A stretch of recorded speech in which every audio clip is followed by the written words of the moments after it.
Buddy. You can't see them. They have their rings on, but you'll be able to see them fairly soon. I just need to have I need to have it where it's just me for a little while so I can move things around without disturbing them. And I need to get the YouTube chat up too.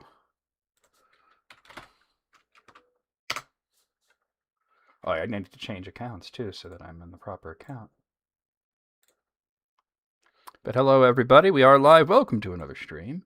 It is the Council of Tolkien today, and as promised, we have a very special episode for our January of 2026. Or 1st of 2026. Of course, if you're watching the stream live, you kind of know what we're up to because you could see the title. Hey there, Dylan, how's it going? We stagger into the new year together. What was that? Let's see if Matt or Sid remembers. Do you guys remember the phrase that Tolkien had put on the invitations to Christopher's his graduation party? Nope. Oh, let me see if I can find it then. It's very funny. It's very much his unique sense of humor. I vaguely remember that it was hilarious, but lost the details. Ah, I found it. So here's the full thing.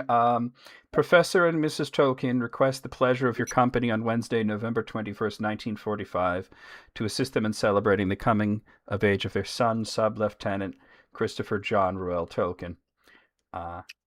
Carriages at midnight, ambulances at 2 a.m., wheelbarrows at 5 a.m., hearses at daybreak. Yes. And people say he's not funny. And if you think about that date, the last is a bit of genuine grimness. Oh, yeah. Well, last week on Christmas Day, I had done the, hey, Tommy, I had a free pipe weed for all. That would have been a fun party then. I did the letters from Father Christmas, and it does get rather grim at the end when he's writing to just Priscilla, and it's the early to mid 40s, and World War II is happening, and there's all this rationing, and so Priscilla can't get quite as many toys as her father would have liked, and he has to put all this stuff in there about how Father Christmas is affected by the war. It does get a little grim towards the end there. Yeah. But how is it going, everybody?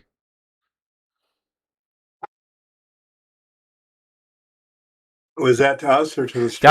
That was to the chat. Sid, go ahead and say what you were going to say. Well, one of the things I admire about Tolkien is that he did not shy away from that kind of darkness. You see it as early a little bit in the Shire and certainly at Bree. Absolutely, and a happy New Year to you too as well, Tommy. Oh, let me go ahead and announce that we're live. I didn't quite do that. Let me go ahead and do that.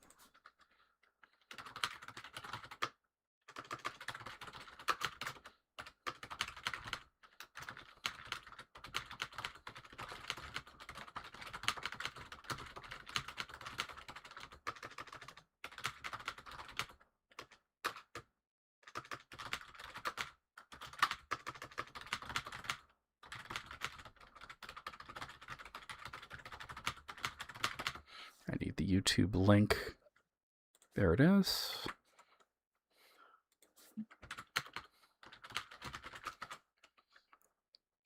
Okay. Let me get that spread around to all the different places.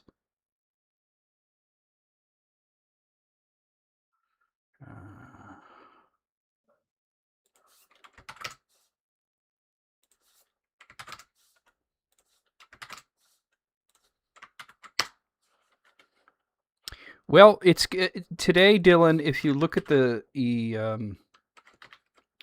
title, we have one single topic today. Look at the title of the stream. I'm going to talk about it in just a little bit about what we're going to be doing, and Sid's going to talk about what he's doing, which is a little bit different, but still in the same sort of spirit. And you'll get what I'm coming from here. What is this? Oh, I think I know what this is. Okay. And let me go ahead and post on social media real quick, and then we'll get started. So, Sid, if you're done eating, hopefully, because I'm about to show you All pretty soon. cleaned up. Okay, perfect. Okay. I said, you're not on camera right now, so you can go ahead and eat if you need to. So, I know what that's like, where you're just like, oh my God, I haven't eaten. That was me yesterday. Do I think there's enough I haven't material to eaten. do a standalone movie of the Scouring of the Shire? Yes, but we're going to approach it as the whole of the Lord of the Rings being done as a new series of films, which would include the Scouring of the Shire, of course, because In full. I'm of the opinion, and I think that many people are, that it's mandatory. Oh, I have screwed this up, haven't I? Okay. Hey, So we're Chris. looking at Okay. Somehow I have really done a gamgee of a job on this. Let me fix all these links that I did incorrectly.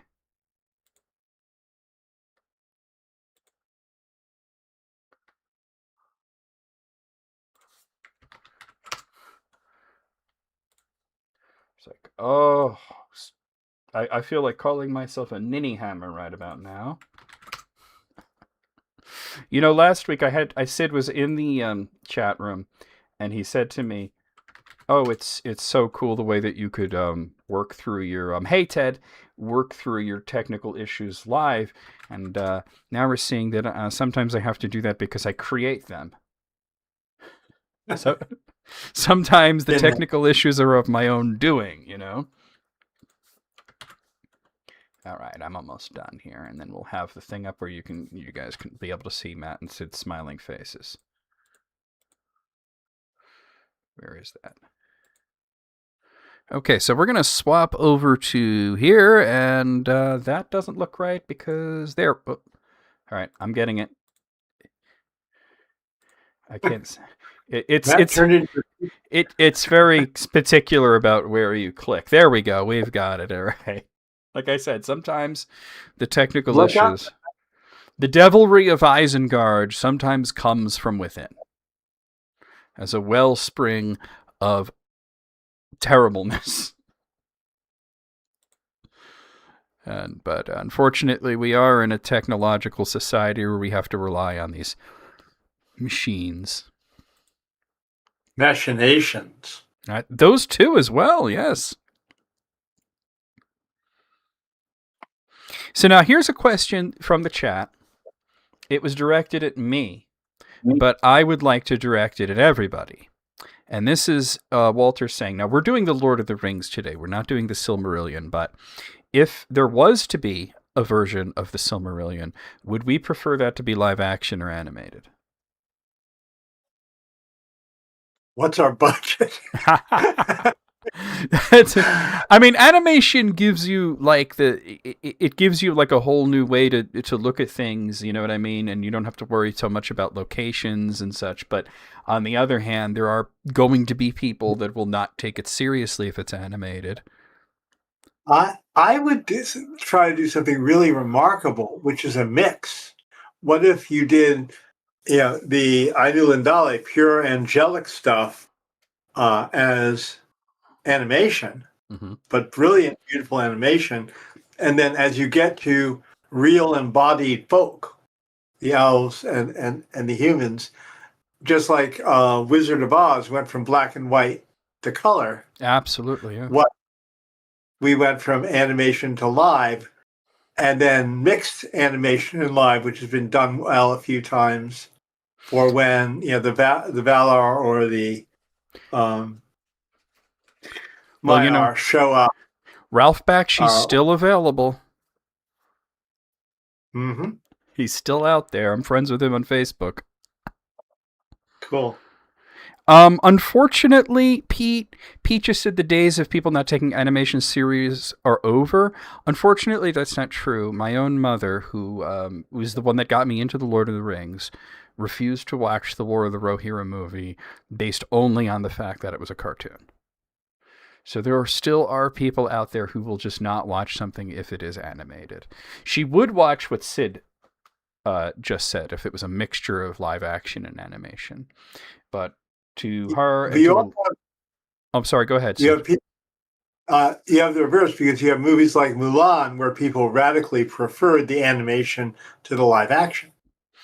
Yeah, well, I mean, that It's was, very that was two very different movies, too, if you watch them back to back. Although I thought they were both good. I would prefer the animated version myself. But,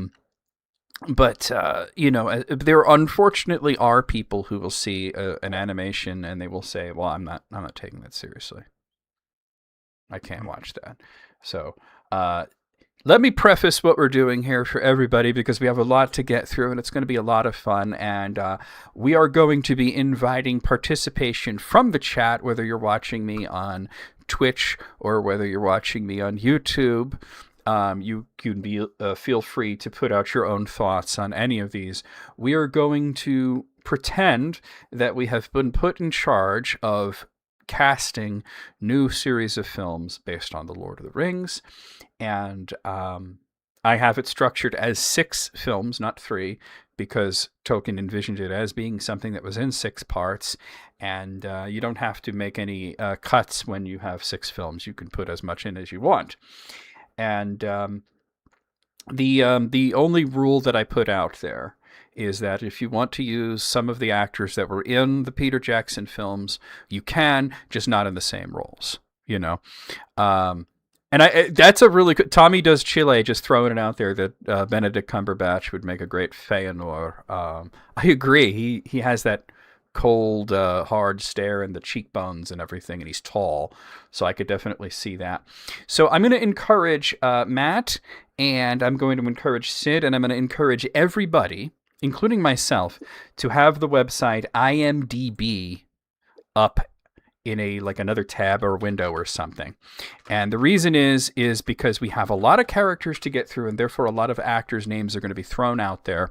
You might not know who we're talking about. So if you don't know somebody and you're trying to discern whether you think it's a good idea or a bad idea, you can just type their name in there and bring it up, and you'll get a picture and a bit of what they're known for and everything.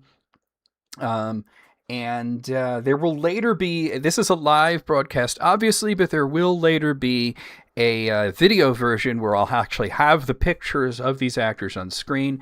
So Matt and Sid, after we're done, not now, because we haven't seen each other's notes at all. We don't know who we've cast. I know who I've cast. I don't know what they've done, and they don't know what I've done. To email me your full list so that I could get the pictures for the edited version later on. Sid has a few things to say about the way that he's going to be approaching it. So go ahead, Sid. I had to take a very different direction on this for a couple of reasons. I believe that no for-profit money-making movie can ever not be corrupted by the desire to make money. I also believe that's why an epic was turned into an action-adventure movie, because epic is not a popular genre. So I need a trustworthy, rich producer. For initiation and funding, I'm hiring Eru Iluvatar, the creator of the world. Okay. That he has no desire for material gain. His ego will not interfere, and he knows Tolkien better than anyone else. He is also the executive producer. He created the original chorus and orchestra and trained all the singers and musicians for the Island and Dale. Who better than to pull this cast together? And also, many of the performers of the Ainul and Dali became key actors in Tolkien's oeuvre. Advisors to the scriptwriter, Peter Jackson, for conversion to film and some adaptation to 21st century audiences, especially regarding inclusivity. Director, there's only one, William Shakespeare. He created, produced, and directed historical plays, tragedies, and romances with many aspects of fantasy and beings of fairy.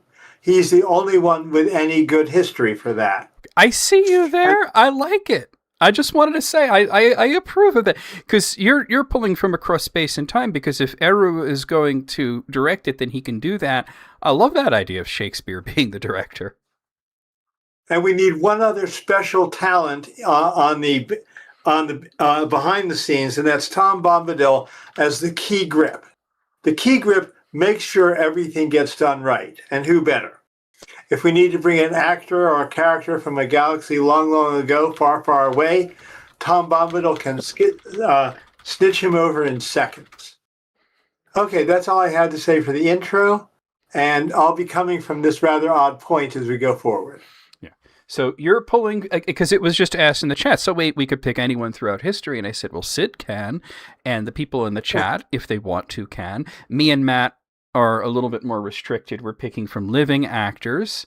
I tried my best when I approached this to try and pick primarily British actors, although that's impossible for everybody to be British. I found that I was maybe about 70% successful in that endeavor. But let's start with our first film of 6, The Return of the Shadow, which is the first half of The Fellowship of the Ring. And we're going to start with a flashback that shows the Ainu Lindala, the song that created the universe. And so, our first 16 roles here are Eru Iluvatar and the 15 Valar. Now, I'd like us to sort of just... We'll discuss freeform, but to sort of go in order, and since people read left to right, and Matt, you're on the left, so with each role, you'll say your name, the name that you've picked out first, and then I'll go, and then Sid, and then we'll just, have like maybe the briefest of discussions and hear from the chat before we move on to the next. Starting with the role of God himself, Eru Iluvatar, Matt. For Eru, I have sound. You have what? I sound? Yep. I have a sound, a humming, vibration kind of sound. It's musical. It's composed or put together by an expert on sound. Oh, so you're not wanting to have an actor, but rather just feel the presence of Iluvatar. Exactly. Okay. And the actors who are interpreting what he's saying can understand what he's saying. So that acting would be that they're actually being communicated with spiritually, but there's no actual hold on. actor for that. Okay, so now that we understand that, moving on to me. So I pick an actor who, as in the Royal Shakespeare Company, has been in many, many plays and films, and he was in The Lord of the Rings. I can think of nobody else better to play the role of Iluvatar than Sir Ian McKellen. Sid. Love that choice, but I wanted people with experience playing the creator of the universe. Okay. So I bring in 2 options: George Burns from Oh God, and Morgan Freeman from 2 movies, Bruce Almighty and Evan Almighty. And I don't think those are the only 2 films that he's played God in either. I think he might have done it in another. Morgan Freeman is the voice alone. Mm-hmm. Is just fantastic. I think I like that idea. Okay, now we move on to the King of the Breath of Arda, Manwë. You skipped Melkor. You asked us to insert him. Oh, I put him at the end. Okay, so I had made a mistake in sending out the email, and I didn't have Melkor in it, and I asked them to add it in. He's at the end of the Valar. Because I went the order. Okay. Well, I'll get back to him. Manwë. Matt. Manwë. Ralph Fiennes. Ralph Fiennes. Okay. I considered that. I really did. I really considered Ralph Fiennes for this role. I chose Viggo Mortensen. I feel that now that he's older and wiser looking, and let's be real, he rocks the beard. I think he would be great in that sort of... He also has haunted eyes. And I think Manwë is a character who goes through a lot emotionally. Sid? Here, I'm drawing from Diane Duane's Young Wizard series, heavily influenced by The Lord of the Rings, because there's a character in that called the Lone Power. So he's already Sauron. He is the devil himself. Who better? So that's my choice. But wait, so you want the devil to play Manwë? Oh, I'm sorry, I switched off. No, yeah, not Melkor, Manwë. It's still from. Sorry, my eyes skipped. It's the Archangel Michael, also from Diane Duane's. Okay. All right. Oh, we can't have a Manwë without a. Somebody in the chat said Arnold Schwarzenegger is Manwë. Now you see, I am sitting on Taniqueto, and I can see the whole world. Yeah. All right. Varda. Matt, let's hear your Varda. Tilda Swinton. Oh, that's interesting. I almost put her in a different role. I almost had her actually for Vieira. I thought, well, if we're going to put... Hey, Sarah, how's it going? If we're going to put Viggo Mortensen as Manwë, his wife has to be Liv Tyler. So that's what I put. Mm-hmm. Okay, well, for me, I thought of two people, and I'll let you guys choose. One is Mary, Mother of Jesus. The veneration of Mary in the Catholic Church is very much like the veneration of Elbereth Varda in The Lord of the Rings. So why not just bring her on board? Okay. The other possibility is Varda was Elbereth, creator of the stars. So I wanted to bring in a company rather than a person. The Paternoster family. Ever heard of them? They make all of the stars on the Hollywood Walk of Fame. So one of them would be a good actor, too. I think I'd go with Mary on that one, but I like the idea. Gal Gadot as Varda, I don't see it. I'll be honest with you, Tommy. I don't see it, but in my head, she's Wonder Woman and nothing else. For some reason, I can't any other role, and I shut down there. Now we move on to Ulmo, the Vala that is most associated with the oceans and water, sort of like Tolkien's Poseidon. And I turn to Matt for this one. Javier Bardem. Javier Bardem. Now, okay, I want to tell you something. I have Javier Bardem in my cast, but not as Ulmo. We'll get to him later. I actually have Liam Neeson as Ulmo. I like that better. Yeah. I just think of him speaking to Tur in the ocean. Not that we're doing that, but that's sort of the idea. He could grow a cool beard, and he has those eyes and everything, and he has experience playing deities. Sid? Same as you, except I went Roman, not Greek. So Poseidon or Neptune. Mm-hmm. Oh, matching so that. you would say, let's take the literal Neptune. Okay, I like it. Okay, Yavanna, mother of the trees, creator of all plants. Matt. Michelle Yeoh. Oh, I love Michelle Yeoh. That's a good one. I love Michelle Yeoh. She's so fantastic. I wish I could have found a role for her on. She's good. I especially love that film she did, Everything Everywhere All at Once. One of the best films I've ever seen. I chose Cate Blanchett because I feel that when she was playing Galadriel, she was really playing Yavanna. I see it. Cool. Sid? Okay, for me, this is a bit complicated. And Chris, this is where you listen up. For me, I have to split this into two actors, one to play the body and the other to play the voice. Oh, okay. Like Darth Vader, only on the good side. Yeah. For the body, I can't talk to you about it because my wife and I agree I am not allowed to look at beautiful women or pictures of beautiful women. It's just not part of my marriage. So that was how you guys got to choose for me. Married men just shouldn't be looking at other women. That's very fair. For voice, I had another problem. We need a player who truly believes that trees can talk and can understand them if they do. So there's only one person who could come in. This is a cameo for Tolkien himself, since he went walking around listening to trees his whole life. but we need a really good sound engineer to turn clips of Tolkien's voice into the words of Yavanna, sounding like a beautiful woman. He would also have to talk slowly, because if you've ever heard him, he talks very quickly.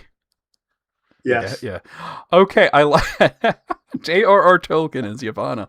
Okay, now we move on to Aule, the maker, the creator of the dwarves, the smith of the gods. And Matt, you go first. Aule I have down as oh shoot, I didn't have it written down, but it was in my head. I thought I would remember it. I do have it. It is Do you want to circle back there? No. Well, we gotta keep going. We got a lot to go through. Yeah, circle back to me in the end. Okay, well, I chose Bryan Cranston to play Aula, because he's a great actor. He does conflicted roles very well. If you think of him, as just Walter White, that's sort of a mistake. He's done a lot of other great things. I just remembered what it was. Oh, go ahead then. Josh Brolin. Oh, okay, great, Josh Brolin. I think I have him on my list somewhere. Hold on, do I have a Josh? Do I have a Josh? Yeah, well, that's a different Josh. I do have Josh Brolin in a very, very different role, but I like it. Sid, what about you? Oh, wait, hold on. I'm sorry, Sid. Let me just catch up, just to give you guys a few of the things coming out from the chat, especially since one of them is answering you, Sid, for the body of Yavanna. Somebody says Uma Thurman. And also they're pointing out Chris Hemsworth could be Aula. I have Chris Hemsworth in a different role. I'm sorry. Go ahead, Sid. Not a problem. I went back to ancient Rome again for Aule. The Roman god Vulcan, he has experience building volcanoes and deserts and doing metalwork. Is he the Roman equivalent of Hephaestus? Yes. Okay. All right. Then I do know who he is. Okay. I'm more familiar with the Greek names than the Roman ones. Okay. By the way, also, Dylan here said Christopher Lee, if we're pulling from space and time, could be Aula. All right. Moving on, we have Orma, the huntsman of the Valar. I need to ask a clarification. Who did you say earlier? Uma Thurman? I didn't. Somebody in the chat said that could be. I'm agreeing with that, but I'm going with Varda for that one. Oh, okay, that could work too. She's a great actor. Yeah. Who's your pick for Orma, the huntsman of the Valar? Let's see here. Oliver Reed is Aula. That's an Alexander Skarsgård. You know what? It's so funny that we have so many of the same actors, but not in the same role, Matt. Yeah. I have chosen Sean Bean to be Orma. And especially if you've seen pictures of what he looks like now, you could see him in the more wise role. He wouldn't be anything like Boromir, obviously. Go ahead, Sid. For the rest of the Valar, with one exception at the end, I don't have much. Of course, I can just cast the originals. Okay, there you go. You could cast the actual Valar. All right, then we have Esta. Matt. Let's see, Esta. I had that as Cate Blanchett, but I think there's better.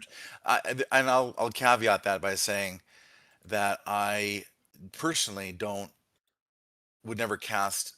I think she would be good, and I was kind of had a blank on this one, but I would never cast people who had been previously employed or in people's mind in the past for the new cast and do seat revolution there, where they're jumbling seats on the cast. Yeah. Okay, but Cate Blanchett's still a great choice for that role. Walter, I'm sorry, Dylan, you said Jason Momoa, but who is that for? And also somebody said Audie Murphy as Orma. So my Esta, I chose Miranda Otto, mostly going on her voice. She had played Eowyn. She has a great voice, though, and I think playing one of the Valar would suit her. Sid, did you have anybody, or I think the one at the end is Melkor. Actually, I've got to pick me up again, Tulkas, but a comment in response to that.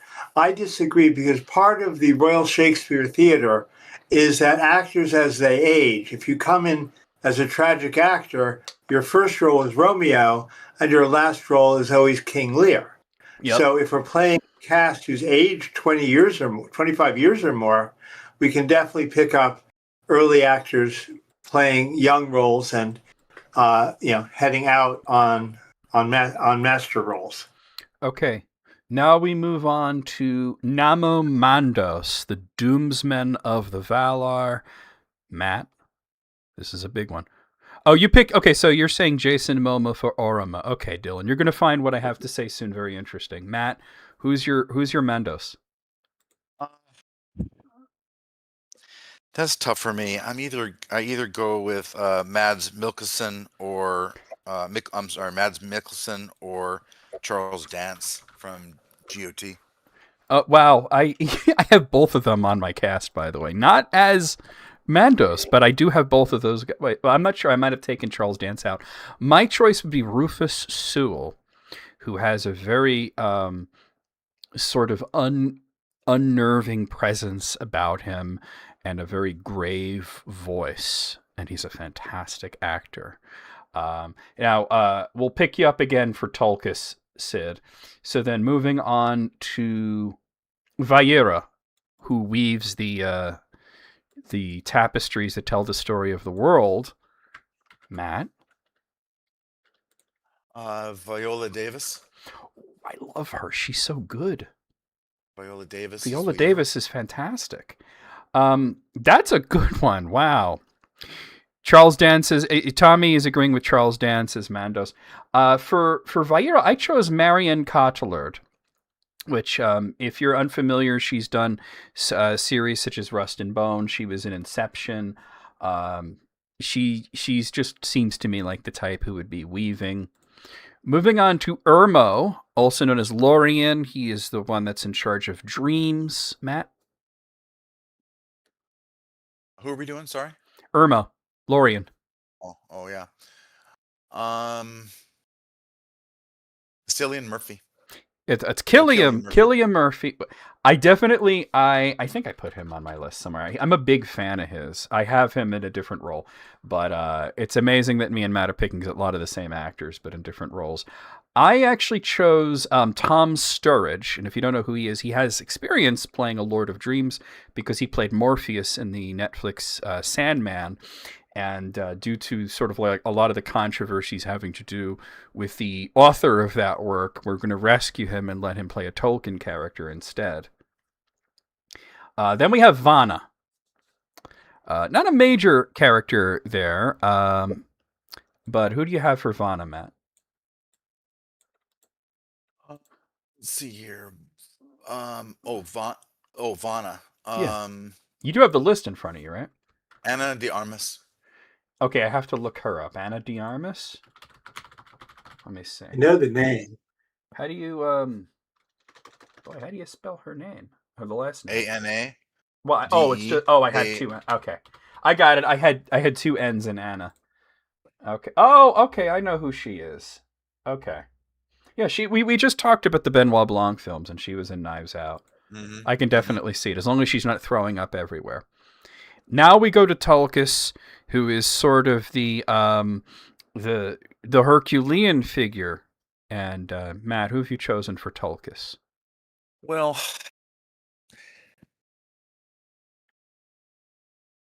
I want to go with either.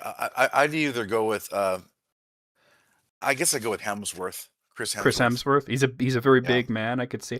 I went with Jason Momoa. Somebody else in the chat had said him for Oroma, but I think he's more of a brawler. He'd fight, but more with his fists. Now, what do you have, Sid? Well, John Cena. Okay, who is a wrestler, an actor, and a comic actor? Mm-hmm. Who better than Dwayne "The Rock" Johnson? Yeah, Tommy in the chat said John Cena, which is very, very similar sort of thought there. So you're definitely on the same page there. I actually did consider Dwayne Johnson for Tulkas myself, but the reason I went with Jason Momoa is he's a little bit of a better actor, but I can definitely see Johnson as Tulkas. Nessa, his little wife, Nessa the Smith. Momoa would not be a bad choice for Olmo. For Olmo, well, because he played Aquaman, I guess. Well, I mean, that's he's sort of this. Yeah. I can see it. I can could see. see it. I could see it. You're not wrong. You're not wrong. Okay, Nessa the Swift, Matt. He didn't only play Aquaman. He was in Baywatch Hawaii. So he's up. Wait a minute, Chris. Is Sid allowed to watch Baywatch? I'm sorry. I'm getting Sid in trouble here. Nessa the Swift, Matt. What did Chris say to me earlier? You were going to say it and you lost it. Wait, hold on. Wait, Sid, what was that? Earlier you were going to tell me what Chris said earlier, but you skipped out on it. No, I don't remember that. Okay, fine, let it go. She said hi in the chat, but that was about it there. Okay, who do you have for Nessa the Swift, Matt? Sophia Boutella. I like it. I have Zoe Kravitz, who I believe is married to Jason Momoa in real life. So I have Atalanta, the fastest of the Roman goddesses. Oh, okay. I like it. And we have one more Vala, and that's Melkor, the devil himself. Matt. Morgoth. Oh, this is a big one. Well, that was a hard one for me. I had either Benedict Cumberbatch or Charles Dance. Okay. Take your pick. Yeah. I mean, somebody in the chat had said that, by the way, somebody saying that Nessa could be Jennifer Lawrence. I could totally see that. Somebody in the chat had said that Benedict Cumberbatch is like a Feanor character, which I could see. For me, I chose Christopher Eccleston. Sid? I don't have much to say other than he's got some. I went back to Diane Duane because the lone power is Satan. Let the lone power show up to be Satan. Okay. So the biblical Satan as Morgoth. Okay, so then we move on to our next flashback scene, which is Sauron arriving in Eregion and forging the rings of power, and then handing them out to others after he's defeated. So we have like a quick flurry of some important characters from the First and Second Age, well, mostly the Second Age, starting with Sauron himself in his guise as Anatar, and keeping in mind that we could totally ugly up the same actor to play Third Age Sauron with some makeup. Matt, go ahead. Sauron? Sauron, yes. I'm going with Mads Mikkelsen. Yeah, I was tempted to do that myself. The only reason that I didn't, and to Vildo's House of Cats, what's up, Wayne? And I'm going to catch up on some of your picks in chat in just a moment, is because I think that he has to, be a little bit more of a handsome guy to be Anatar, So I chose Lee Pace. Lee Pace was horribly cast in The Hobbit as Thranduil, but I think he would be a great Sauron. I actually agree with that, but the voice isn't there, in my opinion. Well, I think I've seen. Actually, that depends. He's got a great voice. Well, it depends on which Sauron we're talking about. Yeah, we're talking about Anatar. Well, I agree with you then. Okay, wonderful. I agree with your pick. Sid, and after Sid, I'm gonna catch up a little bit in the chat because there's a lot of things coming in there. Some of them not so serious. I want to take the opposite approach for Sauron Anatar and use two different actors to highlight how Anatar was a completely made-up voice and vision that was nothing like Sauron in his real nature. So if I'm using two actors, for Anatar, I'd go with the gorgeous and very beautiful Leonardo DiCaprio.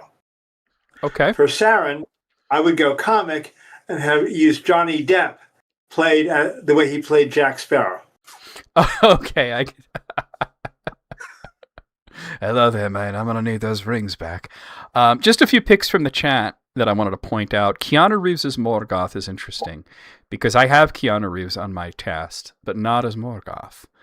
Alan Rickman as Melkor. I'm sticking to living actors, but if he was alive, yes, I would have picked him in a half a second. Whoever played, this is from Cheesy Nobby, I like this, whoever played Figwit in the Peter Jackson films, it was a background character, but was a very striking background character, could play Anatar. I think that, And also Tommy, who's also taking it in a sort of a not so serious direction, saying Vladimir Putin could be Sauron, which I don't know if he's going to charm his way into anywhere. But all right, now we move on to Celebrimbor, who forged the Rings of Power. Matt, your Celebrimbor. Cillian Murphy. Oh, so is a you're possibility. doing a dual role there. Okay. Well, I'm going whichever one of these goes. I still like him for that spot. Either that or yeah, I'm gonna stick with that. Okay, so I actually chose an actor. Maybe you guys know him, maybe you don't. His name is Dev Patel, and he played Sir Gawain in the film version of The Green Knight that came out a few years ago, and I think he would make a great Celebrimbor. Sid? I have him down for somebody else. Oh, it's so fun when that happens. Sid? Yeah. Yeah. For the next three, I don't have anybody, but I know how I would find them. I would raid both the British Globe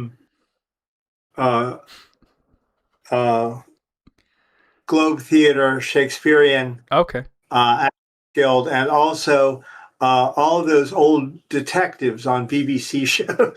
So I'll with the gray hair and look. So I'll pick you back up at Galadriel, or like what's the next one? Okay. All right. So our next one is the High King of the Elves, Irenian Gil-galad. Who do you have for Gil-galad, Matt? I have Michael Fassbender. Oh, I like him. I couldn't find a role for him, but I really like him as an actor. He's so like good. An elf. He does look like an elf, but he's intense. Yeah, he is very intense. I really liked him in those Alien films as well. Well, he's the grandson of Finkelfin, so I'm thinking intense. Yeah. That's gonna have to work. Wayne is saying David Tennant. I like that idea too. My pick for Gil-galad is Richard Armitage, horribly cast as Thorin in the Hobbit films, but he would make a great Gil-galad. Somebody says Patrick Stewart as Gil-galad. He would need a wig, but yes. Sid? Oh, you don't have one? Okay, I'll pick you up with Galadriel. Elrond, big role. Oh, thank you for the subscribe there, PokeX. Thank you for subscribing for 13 months on Twitch. That's fantastic. For those of you on Twitch, if you could just spam a few emotes in the chat to party down. Who is your Elrond, Matt? George McKay. George McKay. All right, I have to look at him. Oh, I didn't mean to do that. Hold on. I have screwed this up. There we go. I fixed it. Okay. I need to look at him because I'm not seeing a visual in my head. I know he is, but I don't know his face.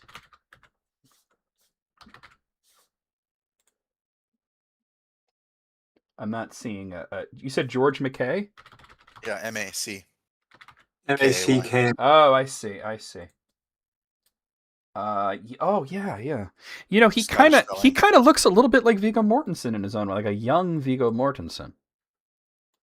My pick is Keanu Reeves. I mentioned I had him on my cast, and I've always seen Elrond as warm and kind and with a gentle smile, but also underneath it all, you really don't want to mess with the guy. And also profoundly wise, given he played Buddha.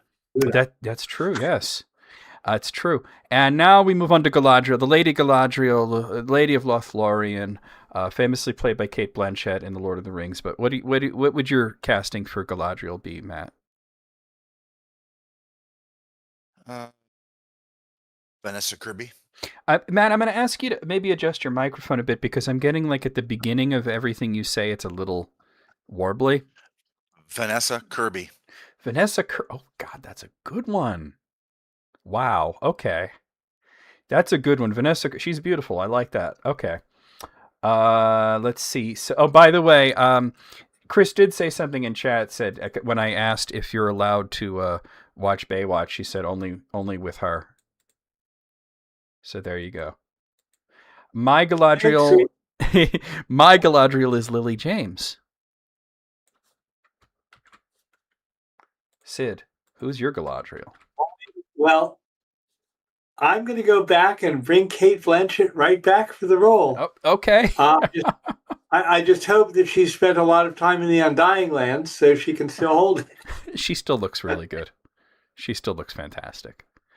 Okay. Now we move on to Círdan the Mariner, who holds one of the Rings of Power, famously played by Ben Daniels in the TV show.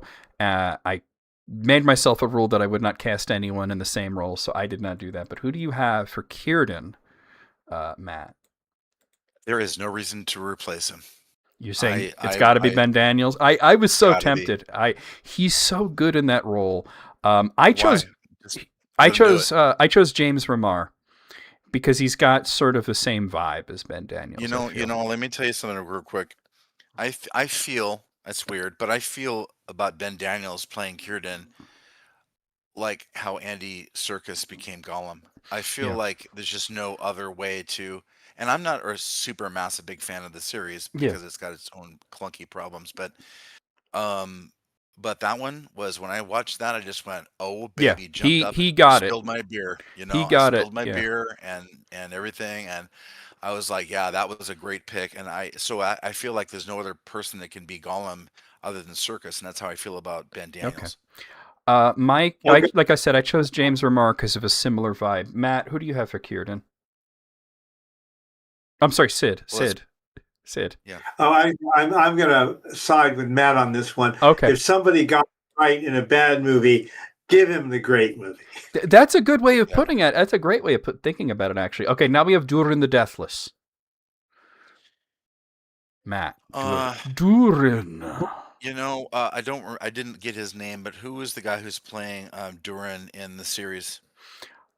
Well, there's like two Durins in the series, the old one or the young one? The young one. Okay, I don't know his name either, but I could. Yeah. Okay. Oh no, the old one. The old one, the king. Okay, I could see that. Okay, fair enough. I don't know who that actor is, but I have no idea. I have no idea myself. I can't remember, but he's too perfect. I chose Stellan Skarsgård to be Durin. Sid. Sure. I've got nothing in the rest of this section with apologies. Okay. All right, so I'll pick you up with Bilbo then. Yeah. All right. Okay, Matt, the Witch King. Oh, I think you're gonna like this. Cheesy said, "Oh my God, I have him as somebody else." That's great, though. He's got the voice. He's got the voice and the height. He's a very deep, brooding sort of presence. I have him as I have him in a much bigger role, actually, because I'm a fan of his acting. My pick for the Witch King is an actor that you mentioned earlier, Javier Bardem. I'd go with that too. He's got a very unique look. He's got a crazy voice. He has a lot of experience playing evil characters. I'm sorry, Sid. Has any time each of you picked a different actor? Yeah. No, you cast them and you either have them play for both roles and see which one they're better at. Have them fight to the death. Yeah, or you just let the actor choose which one he wants of the two roles. Oh, okay. Wayne in the chat is getting a little ahead of us, but mentions Daisy Ridley for the role of Arwen, which I like that casting. It's not what I did. We'll get to Arwen a bit later. Okay, so then we move on to the only other one of the Nazgul that you really have to cast, which is Kamel, the Easterling, who is the one that speaks the most, especially in the first film. Who do you have for Kamel, the Easterling? I have Hiroyuki Sanada. Oh my God, he's such a good actor. I know exactly who. Oh, that's great. I like it. I chose Mads Mikkelsen. And to answer your question, Rakatino, the reason that Tolkien disliked Dune was likely due to the gray morality of it. All right, Elendil. Elendil the Tall, the king of Gondor and Arnor. Matt. I didn't have one for this. Okay. I didn't have a feeling for this one. Well, okay, so you don't have one, and Sid doesn't have one. You guys tell me what you think of my pick. I chose Bill Skarsgård. You got nothing wrong with that. Yeah. He's a huge Huge man. He can act. He's imposing. He doesn't get to play good characters all that often. But I think he'd do a good job for Elendil, which would be a minor role anyway. And then the last one in this section is Isildur, who cut the ring from Sauron's hands. Matt.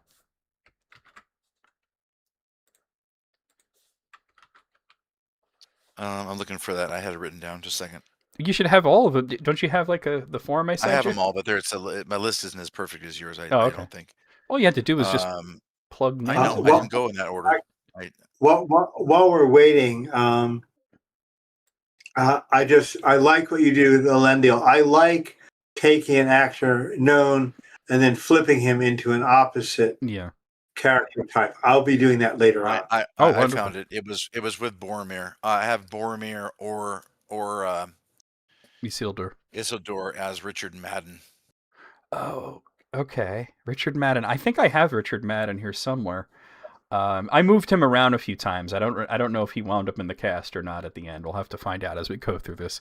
I wanted, since he's Elendil's son, I had to think who's like a Bill Skarsgård but scaled down a bit. So I came up with Joel Kinnaman as my pick there.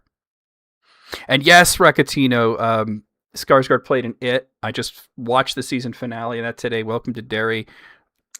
Really good show. Really enjoyed it. Okay, so now we move on to our final sort of recap, which is just a very brief recap of The Hobbit, because we're not doing The Hobbit. We're doing The Lord of the Rings, but you have to have some sort of flashback about The Hobbit. So we have a few characters here. A lot of them will be on there later. We have Bilbo Baggins, our young Bilbo Baggins. 50 years old Bilbo Baggins. Matt, who do you have for Bilbo? Ben Whishaw. Oh, Ben Whishaw. Okay.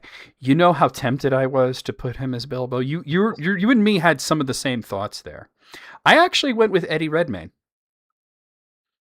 No way. Yeah. He's a good actor. He can be funny. He can do action. I think he would make a fantastic Bilbo. I mean, if I was allowing myself to recast the same people, I would have just said let Martin Freeman do it again, but we're not doing that. I'm not doing that, at least. Sid, who do you have for Bilbo? I don't, sadly, so I'll let you guys scratch it out. Okay. Who is the next one that you do have, just so I know to... Gandalf. That's the very next one. Okay. And by the way, Pete, that's slightly incorrect. Sylvester McCoy was not supposed to be Bilbo. He was supposed to be Gandalf, and the studio told Peter Jackson, heck no. Robin Williams is Bilbo. I mean, if he was alive... I don't know. I think he's too famous to be Bilbo personally, but Gandalf the Grey, big role here. And I can tell this is going to be interesting. Matt. Which one again? Sorry, did you say? Gandalf. Oh. Well, if anybody didn't like my other picks, I had Charles Dance as Gandalf. Okay. A little older, a little grumpier. Yeah. I mean, I went with an older actor myself because I think you need an older actor, and as hard as it is to imagine somebody who's not Sir Ian McKellen, I have him as Iluvatar, but here's my idea. I wanted somebody who was a really good actor, and I picked somebody who was an Academy Award-winning actor who can also be a little funny and quirky at times. I chose J.K. Simmons. Also, he's in really great shape, so he could definitely play Gandalf. Sid? Well, this is where I used my Shakespeare Royal Shakespeare Theatre rule. If they come in young in one role, let them play out on the other. Viggo Mortensen. I think he's earned his way up. Okay. I think you would actually need to add a little bit of makeup to him to make him older, but I think it could work. Well, if we get this thing out on time. I think it's true, right? This could take years. I think the only note that I would have with Viggo is he doesn't have the forceful voice. He's so soft-spoken. But he's an actor. He can do it, I think. Then we move on to Thorin Oakenshield. Matt, Thorin. I had that. Oh, Oscar Isaac. Oh, I have him in a different role. I actually bounced Oscar Isaac around a few times because at one point I actually had him as Aragorn, and then I changed my mind on that. For Thorin, I wanted somebody older. Because Thorin is supposed to be the oldest of the dwarves. I wanted somebody who can just constantly look like he's gonna punch you. So I chose Sam Elliott. Sid? I didn't have a thought for Thorin. Okay. I do want to throw, when you're ready, I want to throw in one dwarf you didn't mention. Okay. Who I found a perfect for. Go ahead. For Bomber. And this could be here, it could be in a flashback at the Council of Tolkien, where he's mentioned again. Mm-hmm. Abbott from Abbott and Costello. Hey, anyone who wants to go watch the 1 minute clip from 210 Store 5, and you see Abbott looking like for Bombur, just about as fat, and playing every aspect of Bombur, from the kind of tragically disappointing to the hilarious to the somnolent. And it's just amazing. In 10 seconds, you see that Abbott is Bombur. Okay, I like it. Then we move on to Thranduil. Thranduil was, of course, played by Lee Pace. I have Harry Lloyd. Okay, I have to look at him. Harry Lloyd, let's see. Harry Lloyd. He was in the Theory of Everything. Yeah, I could see it. He's very intense eyes. I can see that. I chose an actor that was in The Hobbit, but was completely miscast. I choose Luke Evans. He played Bard. He should not have played Bard. He should have been Thranduil. Sid? I'm going to take a hiatus here. Come back to me for Lobelia. Okay. I actually accidentally skipped one. I skipped Gollum. We got to talk about Gollum. Matt, who do you got for Gollum? I have no reason to change from Serkis. You're saying Andy Serkis. Okay. I was tempted. I decided to go with Doug Jones. And if you guys don't know Doug Jones, he was in The Shape of Water. He was the fish guy. He played. If it was anybody else, I'd go with Redmayne. Eddie Redmayne. I could see that too. But I think Doug Jones he's the perfect motion capture actor, and also he's a good actor in general. And I also think that he could capture a little bit more of the tragic aspect of Gollum that I felt might have been missing in the films. I know you said to pick you up on Lobelia, but did you have a thought on Gollum? Well, in response to you, I do. I just looked at a photo of Doug Jones. Mm-hmm. It wouldn't have to be CGI. You could just do it with a little makeup. Yeah. Well, I would prefer the less CGI personally, but yes. Okay. Bard the bowman. Very brief scene. We just really see him shooting his arrow, but I had a famous actor here anyway. Matt, your thoughts on Bard? Let's see here. Paul Mescal. Paul Mescal? Let me look him up. I have him down possibly for Faramir too, but I marked them both.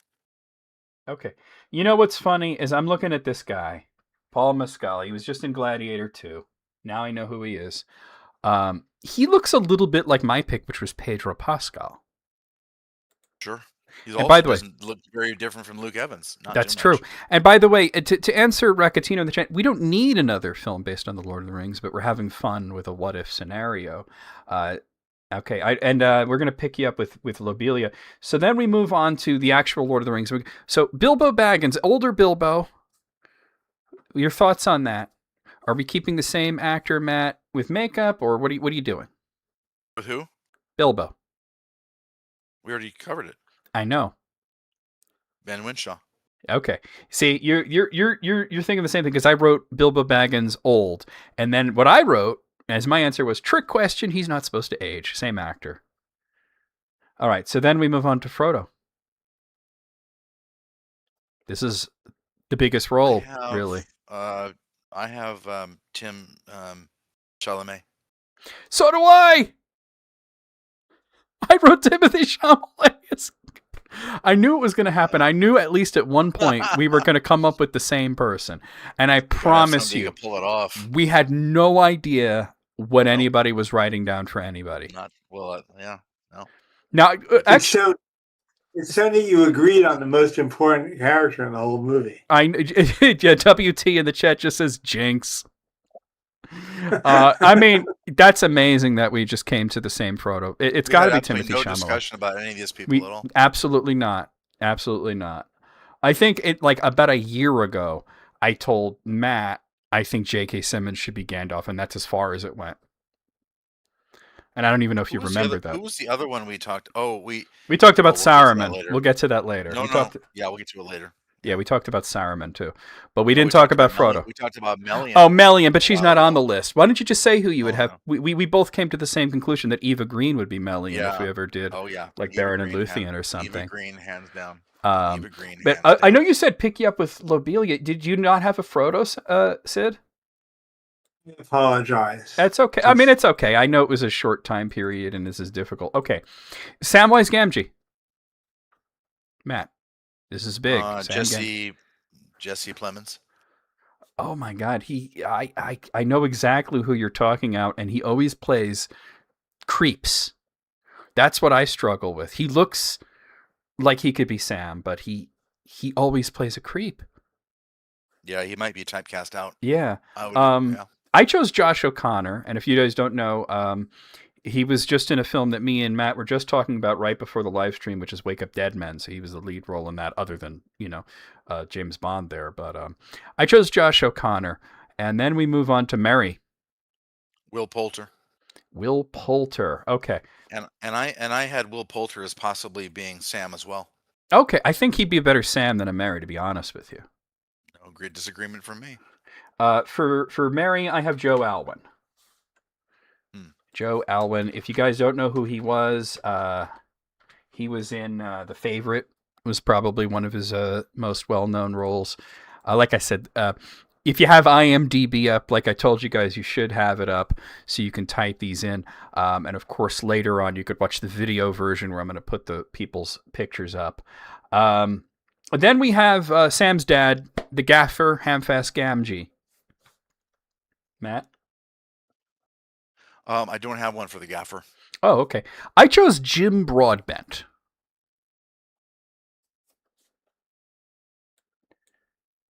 Any thoughts on that, guys, before we move on?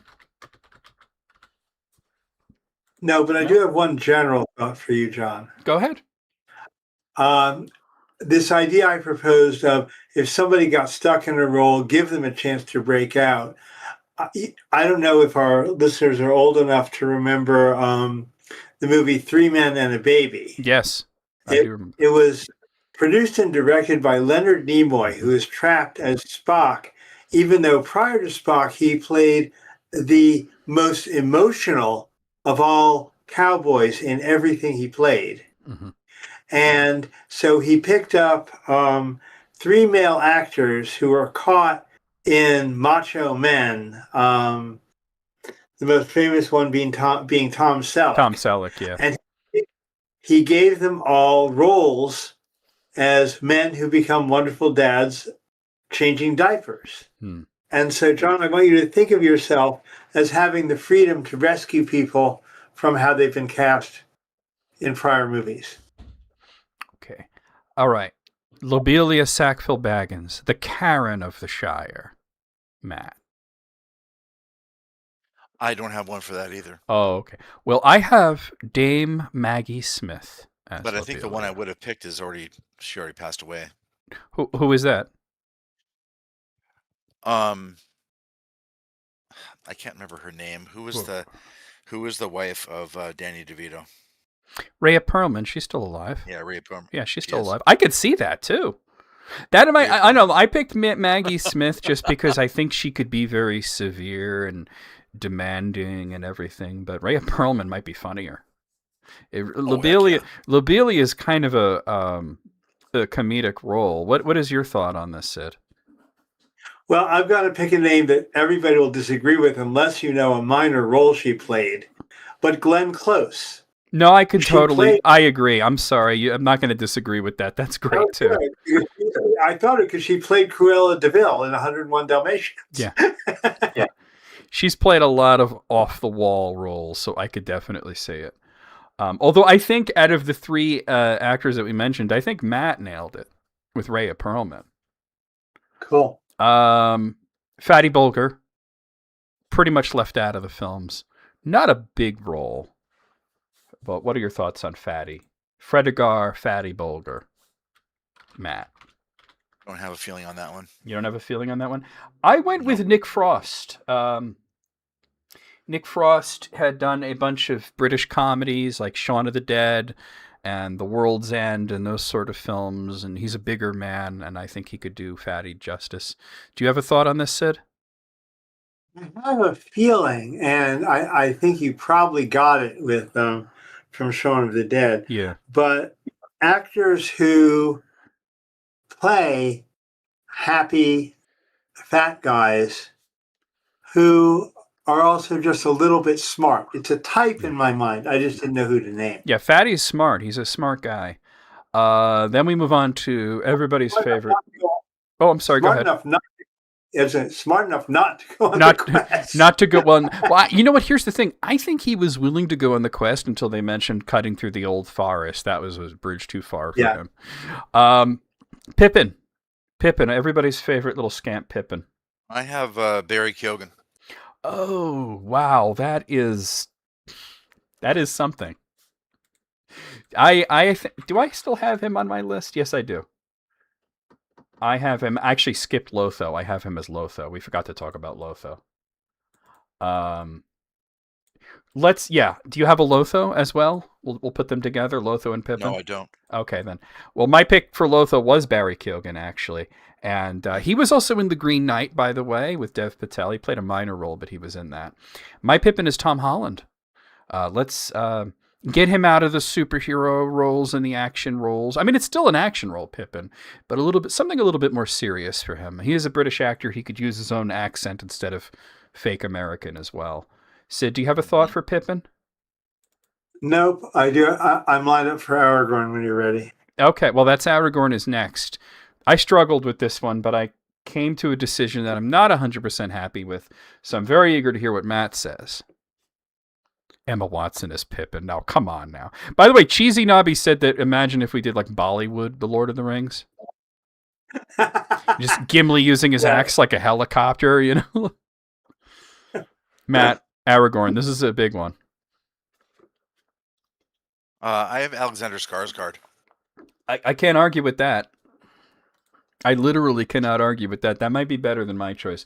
I had like 7 different people. I saddled on Henry Cavill, but I mean he did The Witcher. I'm not a fan of that show, but he has a little bit of experience with European fantasy. But I don't know. I think your choice is better. What's your thought, Sid? Adrian Paul. And I've got a bunch of reasons. Okay. As the Highlander, he played the best swordsman in the world. Mm-hmm. As the Tracker, he played the best hunter of people and aliens and strange creatures. Great for the hunt for Gollum. The Tracker sought bad guys and returned them to prison. The Highlander sought evil immortals and prevented them from killing good people. Best of all, he has played an immortal with immortal true love. Now he can play against type and play immortal with an immortal love. And so he has it nailed. And I think he could use the work too, right?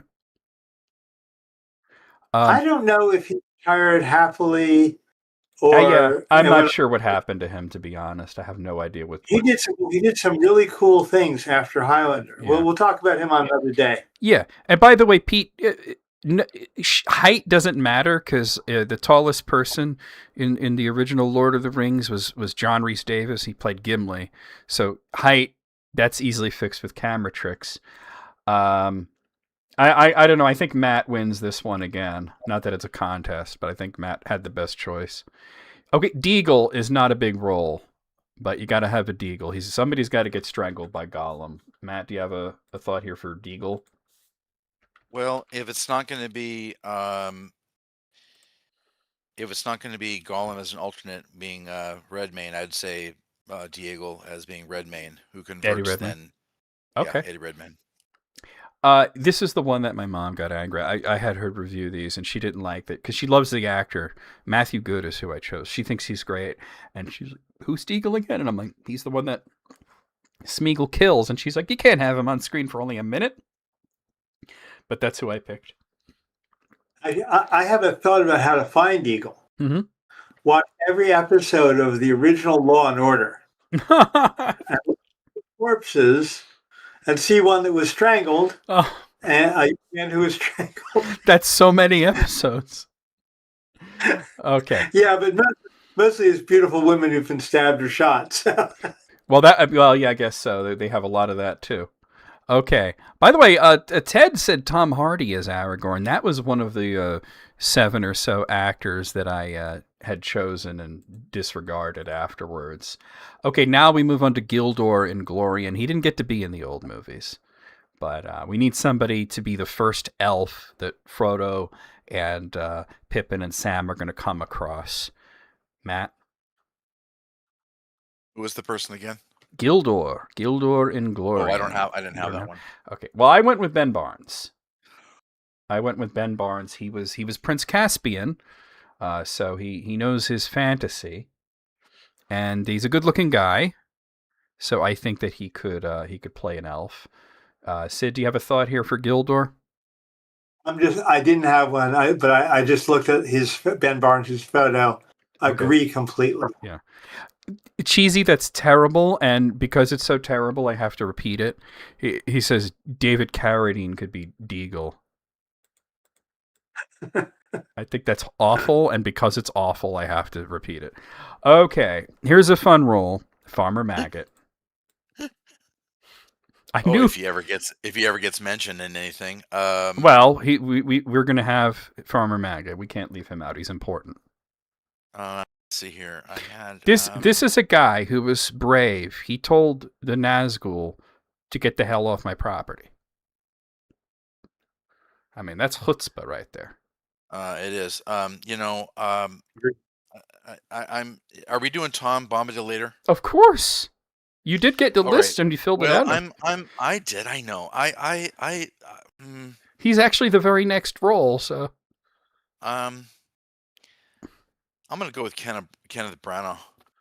Oh well, I was just saying what a fan of his I was earlier too.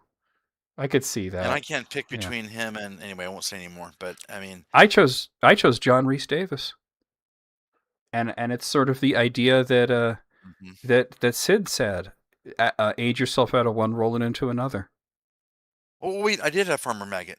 Yeah, I'm sorry, I found it. Yeah. It was Brendan Gleeson. Oh, I was tempted. Yeah. I could. Brendan Gleeson. Isn't he dead? Brendan Gleeson? I don't think so. Maybe I'm thinking of a different actor. I might be thinking of somebody else. Sid, do you have a thought for Farmer Maggot? Yeah, I do. And it took a long time, but I love it. I want John Wayne. Oh, now you get off my property. There's no Bagginses around here. That's something else. God. Wow. Okay. Okay. Well, let's move on to Tom Bombadil. We have to have Tom Bombadil.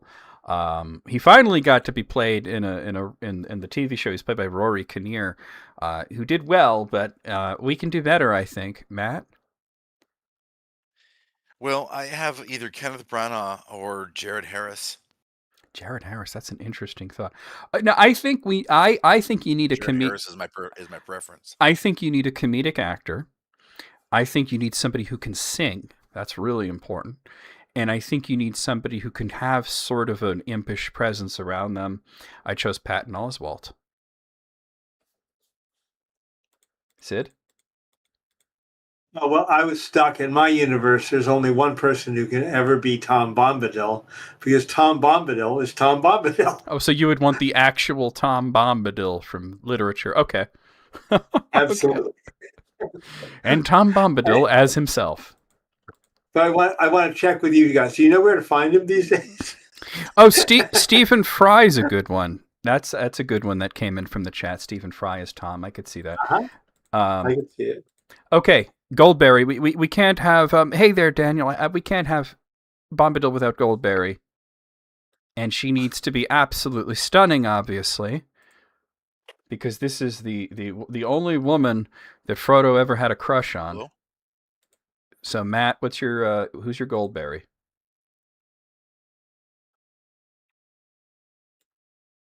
Wait, can Matt hear me? I think Matt is having an issue. You know what? Oh, I didn't do anything. You came back, so it was not. It was. What are you saying? It was the cosmos. What are you saying? What? Something. We haven't heard.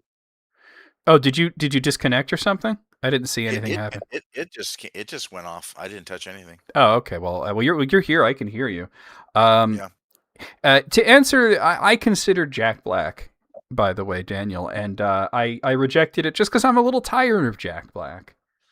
But who's your Goldberry, Matt? I hold on. I want to make a comment about that.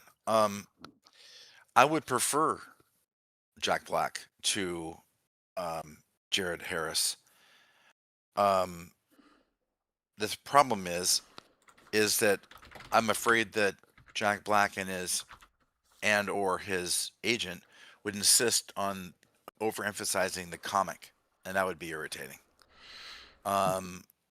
He's actually my ultimately preferred, but he would have to take it like seriously. He'd have to tone himself down a bit, I feel, and he doesn't ever do that, except like in King Kong, which ironically Peter Jackson. But who's your Goldberry? Just to point out, by the way, that Matt was worried that this was not going to be enough time to fill up a whole episode. It's 8:45, and we're still in the Old Forest. We do have to pick it up a bit. Just say. Come back to me. Come back to me. I chose Alicia Vikander just because I think she's cute. Sabrina Carpenter, I could see that too. Sid, do you have a Goldberry? I feel like you have to have a Goldberry. I couldn't.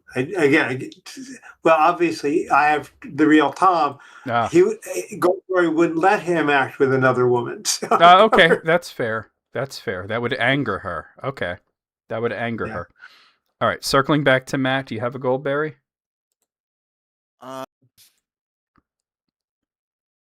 Florence Welch. Okay, I like it. Now we move on to Bree. And we have everybody's favorite forgetful but trustworthy innkeeper, Barlam and Butterbur, Matt. I don't know if the guy is still out there, but I know he's obviously older. I don't have a pick other than him or somebody who looks just like him. And you know what? To tell you the honest truth, like I said, we got to pick it up. So enough preamble and just say the name. I would say Jared Harris then, if we're going to use Jack Black, but Jared Harris then for that. Okay, spot. then I can see it. I chose Cole Meany. If you guys don't know who he was in Star Trek a lot. He's just sort of a friendly face, and I can see him playing a slightly more comedic role there. Matt, Sid, do you have a thought for Butterbur? I thought of Call Meany. I didn't write it down, but as you thought of Call. Okay, it happened again. It happened with Timothy Chalamet. It happened with Call Meany. Something's coming together here, you guys. Bill Ferny. Okay. Who is the actor that we want to see Sam throw an apple at?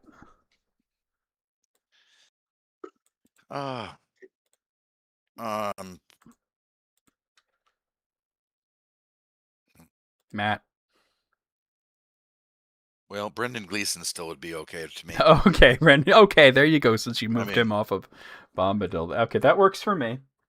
I chose his name is, you might not know his name. He's a bit of a character actor. His name is Bern Gorman. Just look him up. He just looks shifty-eyed. Sid, do you have a thought on Bill Ferny? No, in fact, I can help you speed things up. Pick me up at the Council of Elrond. Okay, which we're coming to soon enough, but okay. So our next character is Nob. He's the Hobbit, sort of servant at the Prancing Pony there. Also, his name is Nob, which is hilarious. Matt? Don't have one for this. Okay. The guy I chose for Nub, his name is Daniel Mays. He's another character actor that's been in a bunch of different things. I just mainly went for somebody who might look kind of funny in that role. Then we're going to move on to where Aragorn tells the story of Beren and Luthien to the hobbits. So we have a little bit of a flashback. Let's cast Beren and Luthien. We'll put them together here. Matt. Matt. We start with Matt. Oh, Pete knows who Ben Gorman is. Excellent. Hold on a second. Come back to me. I had it written down and then I crossed it off. You got to get your notes. Yeah. Okay. From the chat, by the way, I think this is the winner. The actor to play Barlam and Butterbur is Sid Kemp. Yeah. That's what Dylan said. Okay. Beren and Luthien. I have Richard Madden as Beren and Lily Collins as Luthien. Sid seems to have walked away. Are you there, Sid? 1 minute. Oh, okay. Okay, you got to say something here, Matt. For Beren and Luthien. Me? Yeah. Oh, I don't have a Beren. I like your idea better than mine. Oh, okay. Okay. You're saying, you did it better. Okay. What do you think, Sid? I had Richard Madden and Lily Collins for Beren and Luthien. Nobody until we get down to... Oh, that's right. Okay. Glorfindel. By the way, 2 people in the chat are now saying that Sid Kemp is our Barlam and Butterbur. Okay. I'm trying to lose weight. I'll back off and start drinking more beer. There you go. Actually, I do have a Glorfindel for you. Okay. But we'll start with Matt. You don't? Okay. All right. No. And this is another actor. You guys might know him. His name is Sam Reed. He recently was in the television show version of Interview with the Vampire, where he played the vampire Lestat. And I was actually watching that when I said he kind of looks like an elf. Kind of looks like an elf to me. Sid, you said you do have a Glorfindel. I want to make that a Brad Pitt cameo, just the face. Oh, okay. He's older now, but a little bit of makeup, maybe a little... Well, you're pulling from space and time. You can just have a young Brad Pitt. Yep. Okay. All right, so we move on to our second film here, The Fellowship of the Ring.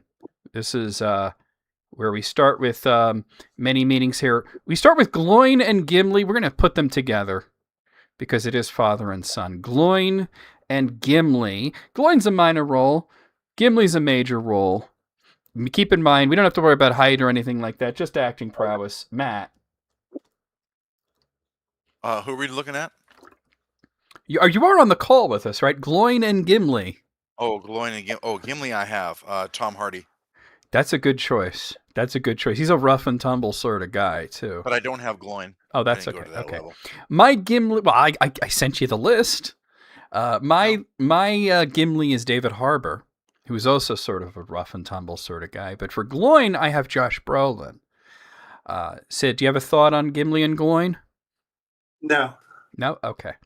Arwen. This is big. We got to have an Arwen, right? Arwen, Aragorn's future bride-to-be, Matt. Elizabeth Becky. Okay. I like it. My choice was Anya Taylor-Joy. I think she already looks like an elf, or at least part elf.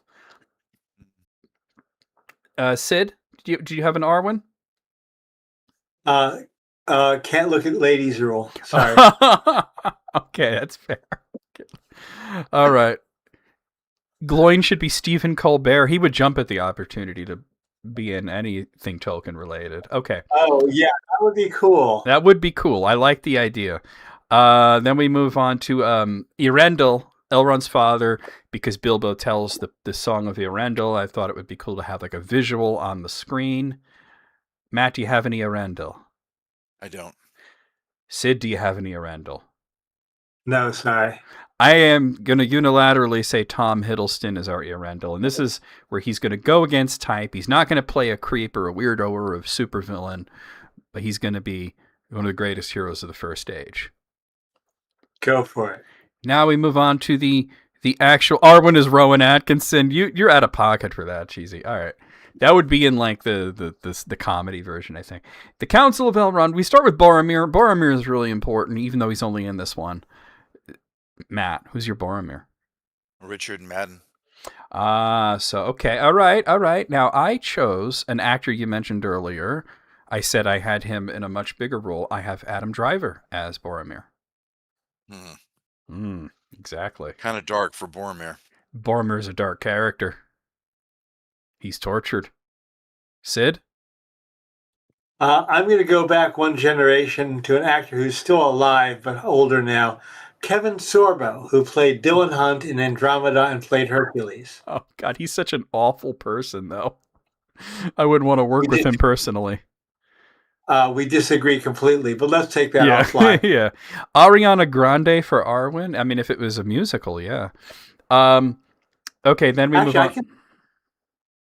Go ahead, Sid. What was that? Ariana Grande, I'll give that one a point. Yeah, that's good. We have Legolas. Matt, who's your Legolas? George McKay. Oh, okay. All right. His name came up earlier.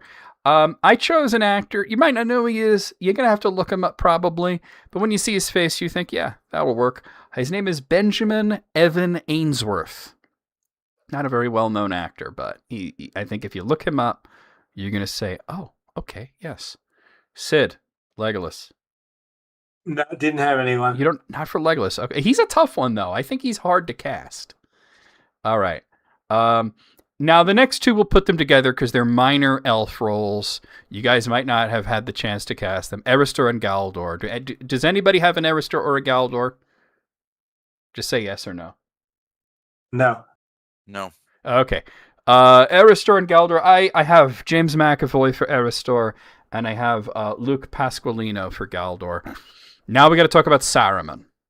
Saruman the White. It's hard to imagine somebody who's not Christopher Lee, but we have active imaginations. Matt. Well, I'm the same kind of thing that Christopher Lee had. He wanted to be cast as Gandalf and got the proper role. Actually, I'm glad that he didn't get his way. He was sort of too old to be Gandalf. I would go with Charles Dance. Oh, you have Charles Dance in like 5 different spots here. Well, I have him as possibly Sauron. Okay. And I have him as Gandalf or Saruman. Yeah. If it was my movie, I would not have him as Gandalf. I would have him. Okay, then I'd have him as Saruman. There you go. Daniel says Timothy Chalamet for Legolas. I would agree, except to have him as Frodo. Okay, my Saruman is an excellent, excellent actor who can play just about any role you can imagine. Willem Dafoe. Sid? I chose Ricardo Montalban in the same mode that he played Khan in The Wrath of Khan. And that was sort of a Shakespearean role, wasn't it? Yeah. From Hell's Heart, I stab at thee. Okay, I'm a big Star Trek fan, so I gotta give you points for that. Right, Radagast the Brown. Yeah, I went through a few different choices here, but what about you, Matt? Who's your Radagast? You need something a more respectful version of Radagast, not what we got in the Hobbit trilogy. Well, if Kenneth Branagh's better at Tom, then I would place Jared Harris there. Okay. Jared Harris is getting kicked down the road like a football here, I noticed.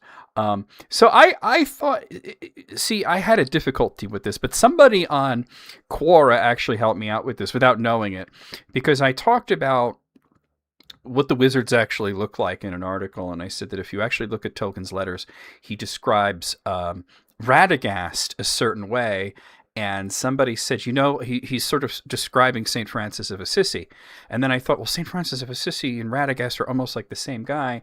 And then I thought, well, who looks like that? And I came up with Oscar Isaac. Sid? Okay, I go comic for the next 3 characters. That's fine. Radagast, I want played Tommy Chong from the old Cheech and Chong. You know what? I could see it though. You're suffering from Hobbit PTSD. Yeah, I think maybe you've taken a little too much of the pipe weed, but that's okay. Oh my god. And by the way, cheesy, to not get, let's not get too into that. We'll try to keep it a little PG. I know what you're referencing though, but let's keep it a little PG in the chat. Gwei here. Now he's an eagle, but we just need a voice. All you need is a great voice to be Gwei here. Who is the great voice to be the Eagle Lord, Matt? Benedict Cumberbatch still seems to be somebody who could do several voices, kind of like Circus. Yeah. I mean, he played Smaug, so why not? Yep. What's crazy is he even did the motion capture for Smaug. He was crawling around on the floor. I think he has the voice to be able to make himself sound deep and large, and not evil. I think he can actually sound good too. So I think he still would have the range to pull it off. For those reasons, I chose Idris Elba. Fantastic British actor, great accent, commanding presence, feels deep, but also feels like somebody you could confide in. Sid, I know you have a funny one for Gwei here. Yeah, well, I decided to go for a singer rather than an actor, since it's voice only. That's fair. And Don Henley has been singing like an eagle for 50 years. Because he's in the band The Eagles. He's the lead vocal of The Eagles. You're really taking it to the limit. All right. Bingo. All right. I had to do it. I'm sorry. Okay, then we have Eladon and Elro here. The sons of Elrond. They're twins, so we only need one actor. Matt. Don't have it. Don't have it. Oh, no. Well, I have somebody that you mentioned earlier is Paul Mescal. Sure. That'd be good. Sid? I went a different route. I looked up identical twin actors. Oh, okay. And I found Charlie and Max Carver. Although they're identical, but Charlie is 2 inches shorter than his brothers, but put him in lifts and we're fine. Okay. Who are they from? Do you have a reference there? Let's see. I had them up before on IMDb. Give me 1 minute. I just brought it up. They were in the Batman. Okay, I remember that there were twins in the Batman. Okay, all right. I know who you're talking about. All right, now we go to another flashback to do with the whole Moria thing. We have Balin, the second oldest of the dwarfs from The Hobbit. Matt, do you have a Balin? Who's the actor that currently plays the young Durin in the series? I'm sorry that I don't know, but that guy. We'll put his name on the screen. Like I said, you're going to send me your notes afterwards anyway, right? Yeah. Okay. I would do that guy. I like that.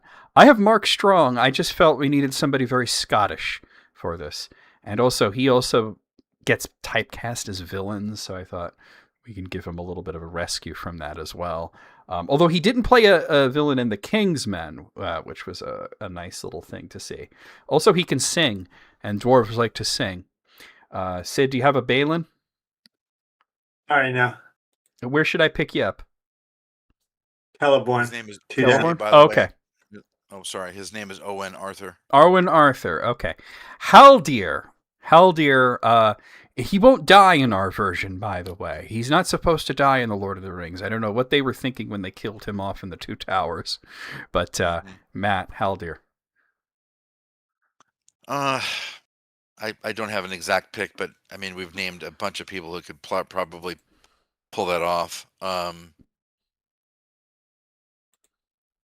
don't have an exact name. I chose Tom Ellis to be Haldir. And now we move on to Celeborn, Galadriel's husband, the Lord of Lothlorien. Very important for just the few scenes that he's in. Matt, you got to have a Celeborn. I do. Harry Lloyd, but he could also double as Thranduil in my earlier list. Okay.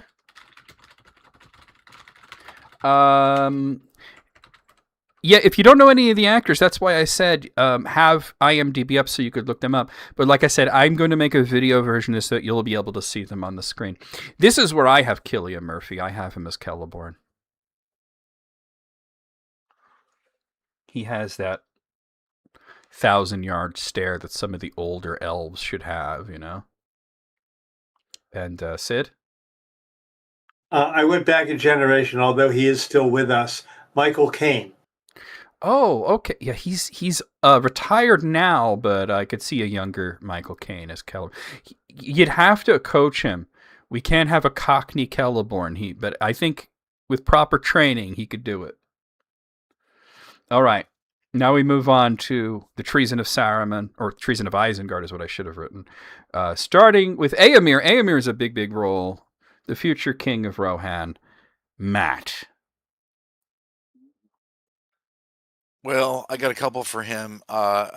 Henry Cavill would be good for that. I also have him as possibly Fingolfin. Okay. And not Fëanor. Well, Fingolfin's not in the Lord of the Rings, so you don't have to worry about that. I know, but yeah. we talked about it earlier. This is where I put Chris Hemsworth. You mentioned him earlier. I said this is where I wanted to put him. I think that you just need the director to tell him to not be funny. Because sometimes he tries to be funny. Sid. I don't have anybody before Treebeard. Okay. Well, that's not too bad, because the next two are orcs. I thought it could be fun to cast a few orcs. We have Ugluk and Grishnak. You're really just casting the voices here. Do you have any thoughts on this, Matt? Any one of the actors who are Samoan or Polynesian that acted before. Okay. Oh, okay. See, I chose to go with Billy Boyd and Dominic Monaghan. They played Merry and Pippin in the original films, and they also played a pair of orcs in the War of the Rohirrim. So they have orc experience. Treebeard. Wouldn't that mean they'd have to capture themselves when we cross movies? Yes! Yes! That's the exact joke, Sid. I'm glad you picked up on it.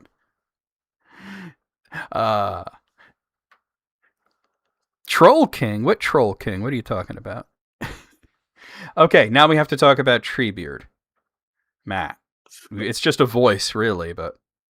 Yeah, and I think I'd go with Josh Brolin on this. I like his voice for that. Oh, yeah, that's a good one, though.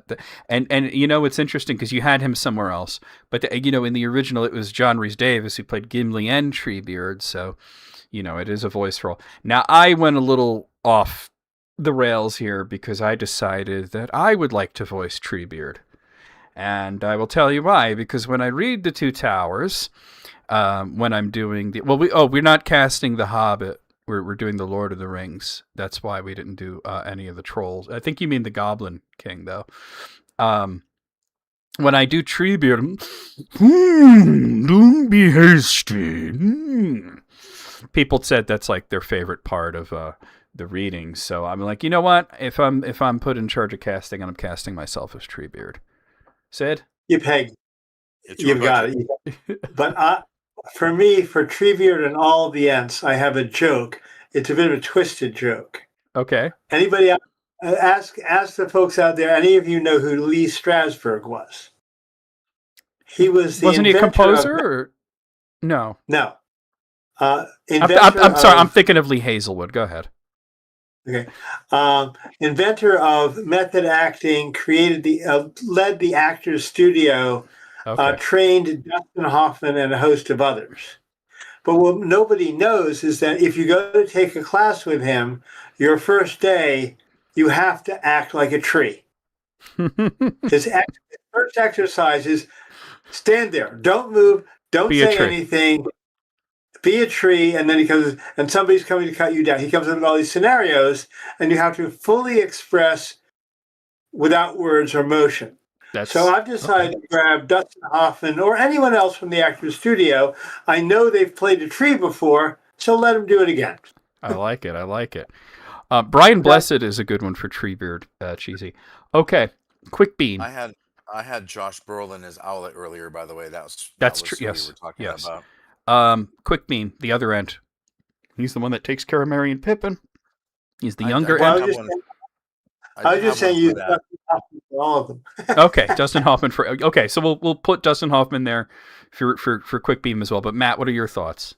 I don't have one for that, but I want to say something funny, and that is, you know how the Silmarillion section, where it talks about Aule saying, well, they're going to need wood. I think it's funny that that if Josh Brolin is Owly, that he plays saying Treebeard. Yeah, he actually plays that's a good. Treebeard. They call that a casting gag. This is where I put Andy Serkis. Got to have Andy Serkis somewhere here. I said, why not treat Quickbeam, who didn't get to be in the previous film? Oh, sure. Okay, so That'd be cool. Theoden. You need somebody really good for Theoden. I think this is a big role. He gets like possibly the best death scene in the whole thing. What do you think, Matt? Ralph Ineson. Ralph Ineson's okay. I like it. I went older because I think he's old and I wanted to. Ineson's pretty old. Well, I went a little older because I went with Anthony Hopkins. Oh. And he's a heck of an actor. Sid, what's your thoughts on Theoden? I'll just second you. Okay, Anthony Hopkins. Okay, cool. Grima Wormtongue. This is a difficult cast, I think. I had a hard time with this personally. Matt, where did you land with Grima? It's going to sound strange, but I'm so dead set on this idea, and that would be Eddie Redmayne. I think he would be an absolute. He's everywhere, huh? Okay. You're right though. He could do that though. Think about it. Think about it. Guys, the guy can come out so greasy if he wants to. Absolutely. And so I'm sticking with that one. Michael Dorn is Theoden. Oh man, he's got a fantastic voice and presence. I don't know that he's quite old enough though. That's from the chat there. Okay, so my pick for like I said, I struggled with this, but I chose a very good character actor, and I hope I'm saying this right. It's David Dastmalchian. You might have to look him up. He's been in a bunch of roles here and there. He was in Oppenheimer. He was in Dune. He was in The Suicide Squad. He looks creepy. That's why I went with him. Sid? Wormtongue? This is where knowing history and be able to go throughout space and time really paid off. Okay. I found an actor, a real actor from the mid-1800s who played the role already, not on stage, but in real life. We want someone who killed a great leader and is an actor, a minor player who rose to fame through assassination of a great leader, John Wilkes Booth, who killed Abraham Lincoln, can kill Saturn. You know what's funny is that supposedly he was a very good actor too. Oh man, that's funny. Have the second. You know what's funny is that Abraham Lincoln had rescued John Wilkes Booth's brother from certain death.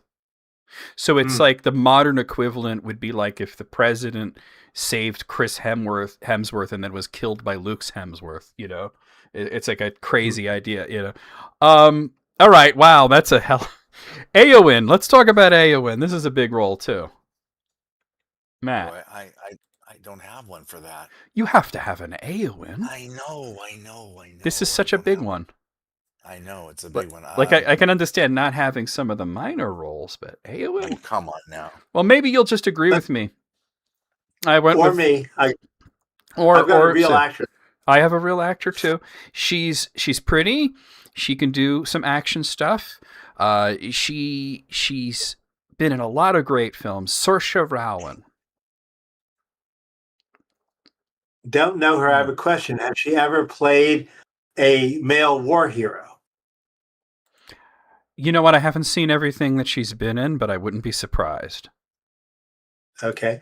I went out and I found a woman who has dressed up as a knight. Wait a minute. A war hero. Is it Glenn Close again? No. No, okay. Go ahead. Sorry. A knight, a war hero, and someone utterly devoted to her father. The character is Mulan.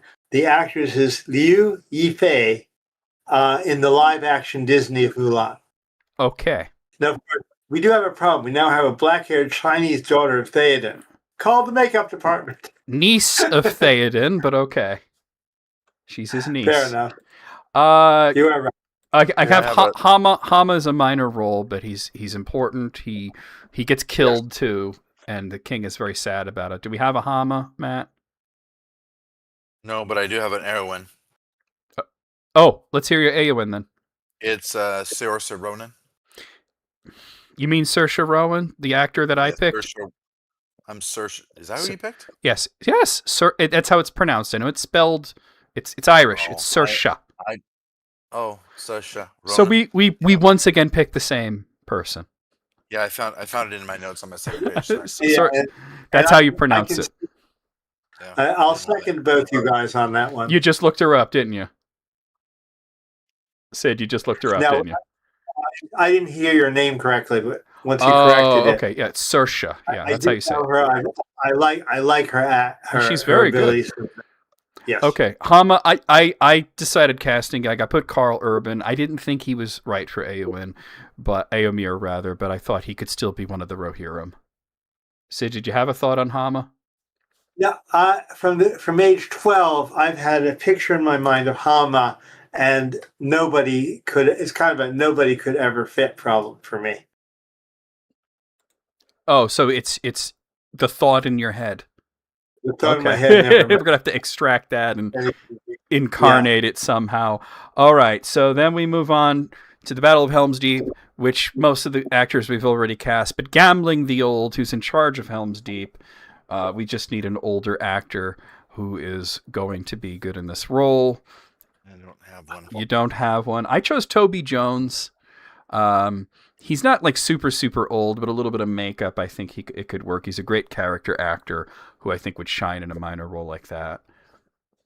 Sid, did you have a thought on Gamling the Old? No, a feeling out of many old World War II movies that you could find.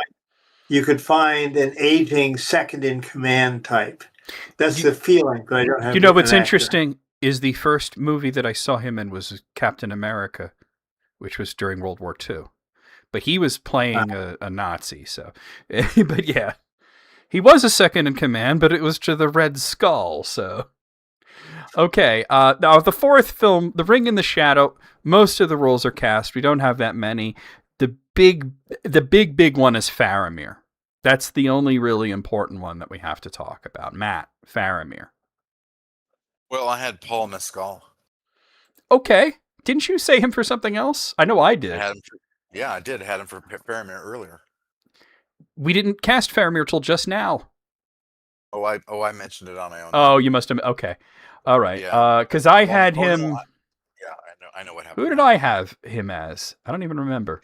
We've said so many names. I should just search his name here. Oh, I have him as Elladan and Elrohir. That's what I had done. Okay. Oh, that's a good choice, though. I think I like it. I chose for Faramir, James Morton. Sid, you have to have a Faramir, right? Sadly, no. Okay. Again. Okay, so we're in the home stretch here. So Damrod is a minor role. We you guys don't have to have a. Do either of you have a Damrod? No, I'm out for the rest of that section. Okay, well, there's not much here. Matt? No. Okay, Jack Loudon is the actor that I chose there. Then we have two more orcs of some minor importance: Gorbag and Shagrat. So do you guys have any fun or amusing ideas for these two orcs, Matt? No, I tend to go with the Polynesian actors' voices and way of doing it, but that could be many people. So this is where I decided to do a little more casting gag fun, and I said, well, why not have Elijah Wood and Martin Freeman, who had played Frodo and Bilbo previously as these orcs, and our little cameos. Put a lot of makeup on them. People won't even realize it's them until they see the credits. So then we move on to The Return of the King. Hey, could we bring back one of Peter Jackson's kids as one of them? They played the cute Hobbit children. Why not, right? Okay. Right size. Hirgon, not a big role, but an important one. He brings the red arrow to Theoden. He gets his head cut off later. Do you have any thoughts on Hirgon of Gondor there, Matt? No. I chose Tom Hopper, So we'll just put his picture on the screen. Do you have anything there, Sid? No, I got nowhere until we got all the way down to the mouth of Sauron. Okay, all right. Ingold is a really minor role, and I almost didn't even include him on the list, except that I wanted to be funny about it. Matt, do you have anybody for Ingold?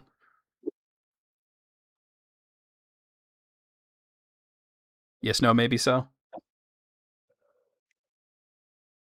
Is Matt still there?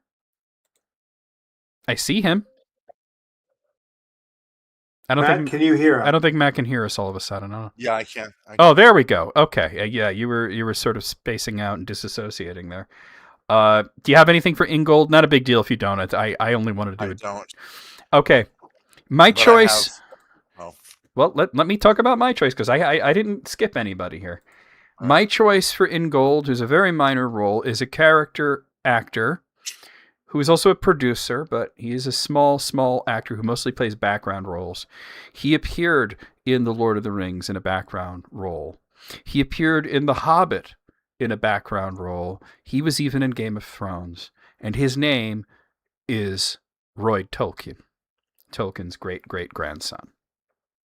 Oh, cool. That's why I wanted to include one, at least one minor role associated with Gondor, especially if you're not watching the YouTube video version of this, if you're watching this live, I urge you, look up a picture of him. He looks like a man of Gondor. You just gave me a great idea for another role. Oh, yeah? What's that? I didn't have anybody for the lore master of herbs. Oh, well, we're coming to that soon, so. Okay, well, what we do, I'll say it then, but okay. You just gave me some. Thank you. Perfect. Okay, Denethor. This is a big one. We got to have a Denethor. Denethor, of course, was played by John Noble. I didn't find a role for John Noble in my casting, by the way. But, Matt, what are your thoughts on Denethor? Stellan Skarsgård. Oh, okay. Yeah, I had him as... who did I have him as? I had him like Gloin or somebody, right? I don't remember now at this point. And by the way, I got a duel. Did we already cover Mouth of Sauron? No, Matt, I need you to listen because my sound went out. Okay. Well, you got to tell me when things like that are happening, so that we can fix it. So I was trying to cut in when you came in and said you wanted me to wait until you finished. So I was trying to recapture Mouth of Sauron. Anyway. We haven't gotten to him yet. Okay. We'll get to him. We're on Denethor. Okay. Stellan Skarsgård. Yeah. Jeremy Irons would be my pick. I feel like we haven't seen him in a bit. He played I think the last thing I saw him in was, I don't know, he was like Alfred in a Batman movie or something, but he deserves better than that. And I know, Sid, you said to pick you up with Mouth of Sauron, right? Yeah. Okay. Beregond. He's the captain of the guard, hangs out with Pippin quite a lot. He notoriously fights against other men of Gondor to protect Faramir. Do you guys have a thought on Beregond? I don't. Other than... Yeah. In the chat, somebody said William Shatner as Denethor. I think Shatner's retired at this point from acting, but it's amusing. Very retired. Yeah, he's in his 90s. Yeah. No, he's alive. He's just in his 90s. My pick for Beregond is Will Poulter. I did not cast his son Burgle because it's so hard to cast like a little boy. I don't know child actors like that. It's just, you know what, just like throw a dart at the Welcome to Derry cast and pick somebody from there.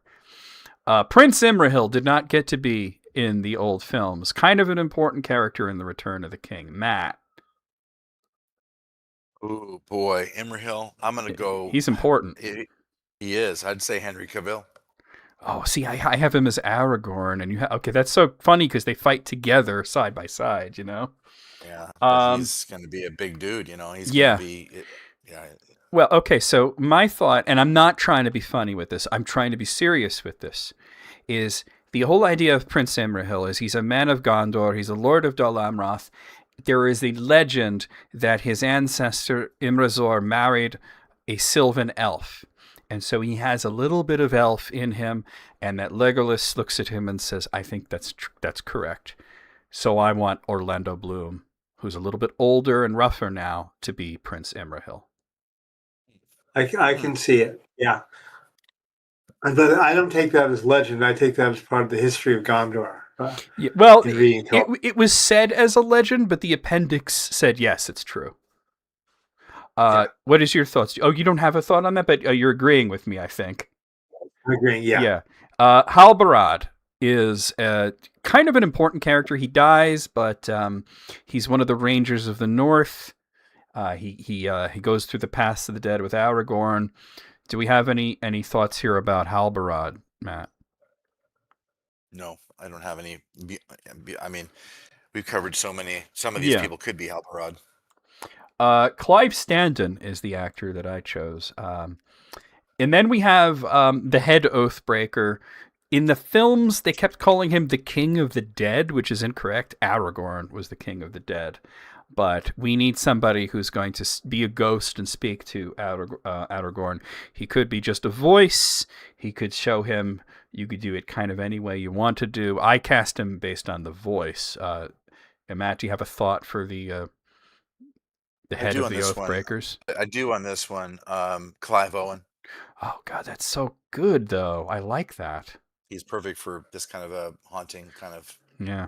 I chose Ben Mendelsohn just because of that voice of his. You know, it's deep and powerful, but also just a little sketchy. You think he's up to something, you know? Mm-hmm. Yeah, exactly. That's what I thought. That's why I chose Clive as well. Okay, so these next two I'm putting together because they're sort of a comedy duo, really. The Eoreth, who is the nurse in the Houses of the Healing, and the Herb Master, who's sort of the bumbling doctor there. Neither of them are of any use to anybody. Aragorn does all the healing, but I thought it would be fun to cast them. Did you have any thoughts on? We're going to put them together. Either of those characters, Matt? No, I don't have any ones for those. Well, like I said, I wanted them to be funny because it is funny. I know Gandalf certainly thought it was amusing when they were arguing with Aragorn and everything. For Eoreth, I have Imelda Staunton, and for the Herb Master, I have Stephen Fry. And I think, Sid, you said that you had somebody for the Herb Master, didn't you? Well, for Eoreth, I have Dame Helen Mirren. Oh, well, okay. I was just saying how she could be like a gender-bent Gandalf, you know? And for the Herb Master, I had one 2 minutes ago. You gave me the hint, and I got too tired, and I didn't write it down. We're almost done. I don't remember what I said. Let me just scroll up a second here. Was it... You know what? I think it was when I was saying Elijah Wood and Martin Freeman as the two orcs. No, you know what? No, it was Roy Tolkien as Ingold. That's what it was. I talked about... right, got it. Christopher Tolkien. Okay, I mean you're pulling from time. You could do that. Okay, Christopher Tolkien. Okay, this is going to be an editing nightmare later, but it's going to be a challenge that I rise to accept. The Mouth of Sauron is the last one in the fifth movie there. You know, like I said, he could be a voice, he could be a presence, you could just, do anything you want with him. Matt, the Mouth of Sauron. What are you doing with him? You know what? I'm going to put this out for vote between you and the audience and Sid. I kind of wanted to do a poll tonight, and this is my poll. Poll pick. All right, Jeremy Irons or Stellan Skarsgård. I mean, I have both of them cast elsewhere, but if I was to say which of those should be the Mouth of Sauron, I think it should be Jeremy Irons. Seth Rogen as the Herb Master, I could see that too. He's funny. He is an Herb Master in real life, if you catch my meaning there. Seth Rogen could be good for. He could be Bombadil, to be honest. He could be Radagast. Radagast? I don't know. I don't like Radagast as a comedy thing. I think that they ruined him by making him funny in The Hobbit. That's true. I chose Rami Malek to be the Mouth of Sauron. He doesn't always play villains, but when he does, he's scary. Yeah. Sid? Yeah, I chose someone who did always play villains, Alan Rickman. If he was alive, I would. Well, I said if he was alive, that I would have had him as like Morgoth. So yeah, absolutely. Do not disappoint me, Sauron. You know, I could just see it. You know. All right, part 6 is the second part of the Return of the King. Most of the roles were already cast. There's not that many to go through. Dane Ironfoot and King Brand, who would be fighting the forces of the Easterlings. Let's put them together. Your thoughts on... Oh, I screwed up, didn't I? Hey, I screwed up. Hey, Matt, who did you have for Aragorn again? I had Alexander Skarsgård. Okay, so I'm just going to retroactively say that I also had Alexander Skarsgård because I put Henry Cavill as Brand and I didn't remove him as Aragorn. But do you have a Brand or a Dane? I don't. Okay. I mentioned we'll say Henry Cavill as Brand, not as Aragorn for me, and James Cosmo to be Dane Ironfoot. Yeah. Stephen Graham as the Manchester mouth of sound. See, that's the thing. I could kind of see that though. Sid, did you have a thought on either Dane or Brand? No, I didn't. Okay, so we move on to the final section, which is the Scouring of the Shire. There's not a lot of characters here, but they're all important in their own... Well, 3 of them are important. Hob Hayworth isn't that important, but... Farmer Cotton. We got to have a Farmer Cotton. Matt? Who did you just say a minute ago? I didn't have one. I said James Cosmo? Anyway. No, it was before that. Someone that was... anyway... it'll come to me. Go ahead. Okay. My choice is Timothy Spall. Sid? No, didn't have anybody. Oh well. Rosie Cotton. She marries Sam. This is a big one. I don't have one that's for this either. Really? Not okay. No. I thought you would have been all over Rosie Cotton. I want Miss Plumbottom to put her name. Bonnie Bell Plumbottom. She's not in the chat right now, but she's a channel member. She'll see this. Okay. I want her to show up and audition for that. Okay, perfect. Okay, I chose Emilia Clarke. Get her away from that Game of Thrones nonsense. Let her play a Hobbit. Sid? I have a silly thought for Rosie. Go back in time, grab Marianne Summers, who played Marianne, fatten her up for the role. She played who?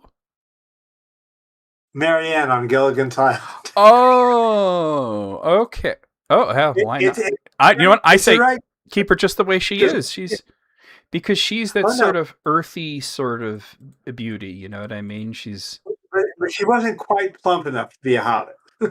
Okay, I like it. Will Whitfoot, mayor. 30 pounds. Okay, Will Whitfoot, mayor of the Shire. Matt. I had a thought. Jack Black, that's funny, Jack. I thought you were gonna say like the real Will Whitfoot who runs Shire Post.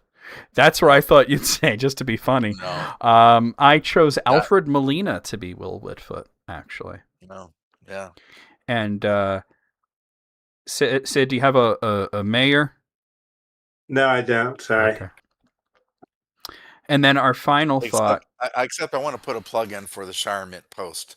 Okay, there you go. I have the Shire Mint Post is where you can order, all the coins and all the really cool stuff on there. Jewelry. Yeah. I would say if we had anything to sponsor, or put out, that would be my vote for that. Okay. But anyway, Mr. Whitfoot, who is the owner of the Shire Mint Post, could play that role. He could play a couple roles, actually. I kind of thought you might say that. See? Yeah, that's a good point. Joe, we actually, to reply to Joe in the chat, we actually talked about Jack Black earlier when we were talking about Tom Bombadil. Personally, I was very tempted to put him in that role, but I'm tired of Jack Black, so I didn't do that. But I think, Matt, you did, so. Yeah, I have to, because Only if he can be, really read into the character as opposed to the silly, goofy part of what is obviously being presented. Our very final role is Hob. He was the sheriff that arrested them as they came back. Just sort of bumbling oaf that Mary yells at. He doesn't do much, but he thought might have kind of a funny actor here. Do you have a Hob, Matt? Yeah, Barry Keoghan again, or Andy Serkis. I think Andy Serkis might be the answer there. I think Andy Serkis. Honestly, because I know I had him as Quickbeam, but that would just be voice and motion capture. He could actually act as Hob. I mean, I had Chris O'Dowd, but I think your answer's better. Because that way he'd actually get some FaceTime and he can act. And nobody would he can, and nobody would be upset with it being basically an inserted cameo. It's no, I think that's better than my answer. What do you think, Sid? You don't have any thoughts on it. But do you think Andy Serkis though? Oh yeah, sure. I think Matt nailed that on the head there. Okay, so our final thing here, we've cast everybody. Well, I cast everybody. You guys cast most of them. Director, cinematographer. Just you don't have to name names unless you really want to. But considering like if you're 6 films are being made, right? You'd probably want the same director and cinematographer for all of them. Do you either have any names or any feels or any films you would want to sort of emulate for a feeling? What do you think, Matt? Well, if it's not Peter, I would go with either Michael Mann or I like Michael Mann's work. I don't think he's ever done any fantasy stuff, but it could be interesting. No, he hasn't, but he can pull off epics appropriate. Don't worry, my pick hasn't done fantasy either, so it's okay. He can do epics that are appropriate to the work itself, and he doesn't mess around with authors too much. Cinematography. Ridley Scott would be another possibility. Is it okay as a director? Okay. I think he's done a lot of epics. He has, and I think he's a Tolkien fan. It depends on how much he's going to let Tolkien be Tolkien, as opposed to overlay his impression of things over the top of it. That's always a big problem. As far as composer, you got to go with Howard Shore. Well, wait, we're not on composer yet. I'm talking about cinematographer. Oh, cinematographer. You might not know cinematographers. If you do, say it, or just a film that you think has good cinematography. Well, whoever did the cinematography for Blade Runner and Dune.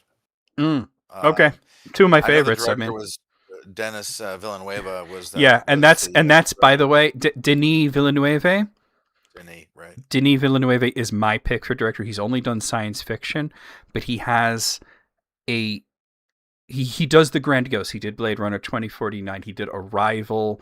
He did Dune. He did these grandiose, epic sci-fi films. I think if he turned his mind towards fantasy, yes. For cinematography, those are fantasy, but it's speculative fantasy is what it is. But we gotta end soon. So once again, I gotta say cinematography. I don't know. I just said cinematographer who worked for. Okay. Whoever did those. Okay. My cinematographer would be whoever shot The Green Knight. Whoever shot The Green Knight, they know how to let the scenery sing. And Tolkien's descriptions were all about scenery. Sid, director and cinematographer. Well, I already gave you my director, William Shakespeare. Yes, I'm sticking of course. with him. For cinematographer, if he'd be willing to do it, he might not like the reduction in rank, but I want Peter Jackson to do storyboarding just like he did for the original movie. Okay. And if he'd be willing to step up into cinematography as well, I think that would be awesome. Okay, and by the way, the chat wants to know, Matt, if you've seen the Dune TV series yet. I haven't not seen. I haven't seen it either. I've watched the films, but I haven't seen the TV show. Our final thoughts is original score composer. You mentioned Howard Shore. I mean, I would be okay to keep him around. I would want to do something really, really crazy and just get some musicians from some bands that like to work with film and put them together and sort of say, like, just create something improvisational. And there's two that I think of. One is Wayne Coyne. He is one of the big forces in a band called the Flaming Lips, and he has actually scored a lot of his own independent films. And he wrote an album called Seven Skies H3, sorry, that I listened to one part of it, and if I close my eyes, I could see Gandalf facing the Balrog. And the other musician that I would want to work with him is, I'm sure I won't be able to pronounce his last name, but his first name is Havard, and that's the name that he goes by. And he does a lot of sort of very Celtic and Norse sounding melodies involving a lot of like lutes and guitars and strings and things like that. As a matter of fact, in a recent episode that I did of my show, I had talked about specifically using Norway as the place that I would want to film it. We didn't talk about that. I didn't put that on the list. We should have put filming location because of a music video that Havard did that was all shots of Norway. Sid, your thought on music? For serious, I love what you're saying about Havard. For me, we'd have to train him up in movies, but Johann Sebastian Bach. I mean, he was Ninth bombastic, Symphony. and he was bombastic, and specifically the Ninth Symphony to me is a model that Tolkien used for the Song of the Ainur. So you want a eucatastrophe, you want the Ninth Symphony. Okay. Yeah, I mean that Ninth Symphony is Beethoven though. Oh, I'm sorry, I got it backwards. Yeah. I'm very tired. It's okay. We're almost done. It's only only 9:40. I thought it was later than that. I just looked at the time. I'm like, how is it only? I start my day at 4, my friend. I know, I understand, but I thought it was later. Is what I'm saying. I thought, oh my God, it's getting so late. We got to finish up, and then I thought, oh, it's not that bad. Yeah, we've only been live for 2 hours, and I just want to point out, not that I'm trying to put him on blast, but Matt was really worried that we weren't going to be able to fill up a full episode with this topic. Well, we might, but I haven't done composer yet, so. No, I thought you did. You said Howard Shore. Well, no, only because it was out of sequence and I blurted it out, and you said, "Oh, okay. Well, okay. Do you have a different thought than Howard Shore?" I do, a big one. Elliot Goldenthal. Okay. If anybody doesn't know who he is, you can look him up. He is described as a modern Wagnerian. Tolkien hated Wagner, by the way. Well, anyway, he hated him. He hated his music. We have to go back to Beethoven. Yeah. And if I was to pick location, yeah, let's. I say Norway, but that's me. I say you go back and forth with everybody between Iceland and Norway. Iceland and Norway. Oh, that's good. Iceland's beautiful too. Somebody on Quora was saying Canada would be great filming locations for these sort of things, and I agree on that as well. Sid, do you have a thought on like what country you'd want to film in? I've got to follow up on my whole thing. We've got a whole planet. No, take the whole cast to Narnia. Film it there. Film it in Narnia. Okay. Oh boy, that's I am speaking a little bit to budget, and I mean, yeah, you can go anywhere, but just imagine an infinity symbol or a sack with a $sign on it for the budget. Yeah, well, again, if Eru is the producer, we have the budget. Yeah, exactly, right? It's like just unlimited money. But they won't pay. He won't pay you in gold. It'll all be silver because gold is the Morgoth element. Mithril. Oh, even better. That's worth more than gold. I mean, Gandalf said that the Mithril shirt was worth more than the Shire. So, can you imagine how much Mithril would go for if we had it today? There are some really rare earth metals that are just like one of them's called Californium. It's so radioactive and toxic that you wouldn't want to go anywhere near it. But it's something like 1,000 times more precious than diamonds. So we do have things like that. It's just you wouldn't want to wear it because it's both radioactive and toxic. Well, we can put it on the Mordor orcs. Yeah, that wouldn't bother them too much. That they think that's their vitamins right there, right? Although I got to say that their medicine did work, even though it was horrible. They were able to heal Merry. I want to know what that was. I'm going to figure that out. Supposedly it was disgusting. I would imagine that it was probably some sort of bile from some creature that they had to hunt or something. You know, that's the way I sort of take it. You guys just didn't grow up in the South. We got plenty of rot gut whiskey. 50%. We got it down. You know what, though? I feel like Mary would have recognized whiskey for what it was, even if it was bad whiskey. You know, he was a cultured guy. I think he would have known it, you know. But they said it was something black and sticky and just harsh, and I don't know. I imagine that it was some kind of like bile from some horrible creature that they killed in Mordor, you know, something like that. Or maybe something made out of tar.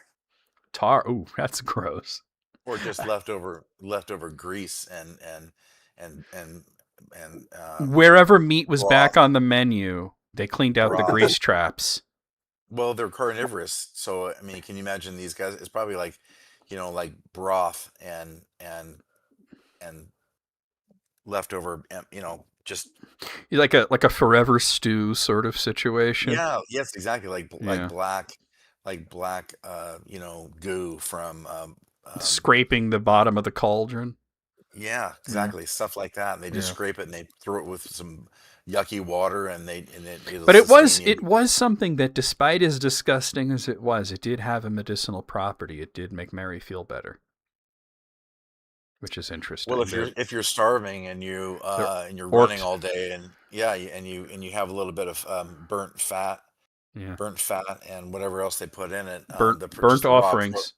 The raw protein will go right in your bloodstream right away. Maybe that's what it was. It was just rendered fat in a vial. Yeah. It's disgusting. Yeah, maybe it was leftover. You know what? For all we know, it could have been shampoo. Like, who knows, right? Something that's not going to rot because it's already been, you know, cooked up somewhere and then boiled and put into these. I have a true story about Aboriginal herbal medicine, but it's not safe for YouTube. So. Oh, okay. You'll have to tell me some other time. I'd like to hear it. I saw that film, The Medicine Man, so I know that there was that caffeine stuff that they. Do you see that film? No, missed that one. It was like in the 90s. Sean Connery was in it. Sort of vaguely based on a true story. But there was this like tarry sort of substance that the native people there made, and Sean Connery's character gives it to I forget the lady's name, and she's like, oh, that's disgusting, and then 2 minutes later she's like up and at him, you know, and she says, wow, you know, this stuff's great. It doesn't taste like much, but it's great. But he did sort of hint that there was something in there that would not be safe for YouTube. So, and like I said, it was ostensibly sort of based on a true story, so maybe it was what you're thinking of.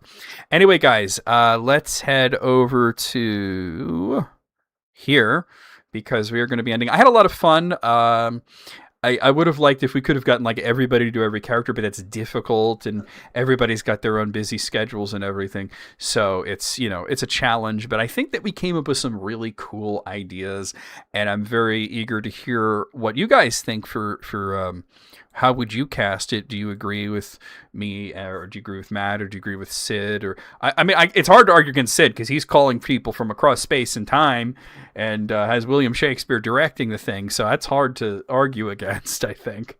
How could you possibly say no to that? But Shakespeare and Shatner. At that point, why don't you just have J.R.R. Tolkien write the screenplay? Oh yeah, that was in mind. It is Tolkien. Oh, yeah, we didn't talk about screenplay, but. There you go. I mean, actually, I would have Sibley do it if I was to pick somebody to adapt the screenplay. Mm.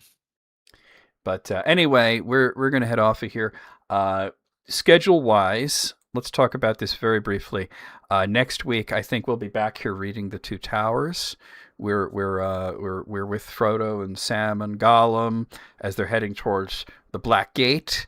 So that's where we'll be picking up. In 2 weeks, on the 15th, I will let you guys know. As a matter of fact, the same thing for the 22nd. We'll figure it out. I'll come up with something fun for those 2 dates. On the 5th of February, that's where we'll be back as the Council of Tolkien. If you're watching this on Twitch, we're going to do a raid. If you're watching this on YouTube, the live is going to end, and I say goodnight to you all. And at some point in the next a few weeks or so, I'll have an edited version with pictures and such. But let's go over to Twitch to see who I'm going to send you guys off to. Who are we rating today? Because Meat is back on the menu. Oh, that's okay, Sid. You can go ahead. Meat is back on the menu, and I think I am going to raid. A lot of people on, but who am I going to raid?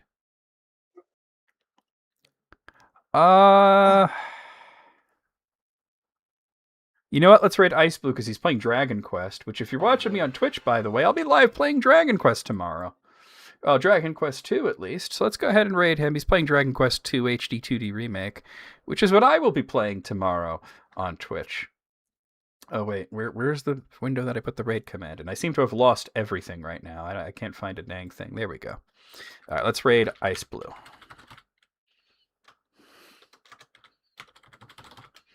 All right, I'll give you guys a raid call that you can copy and paste as we go in there.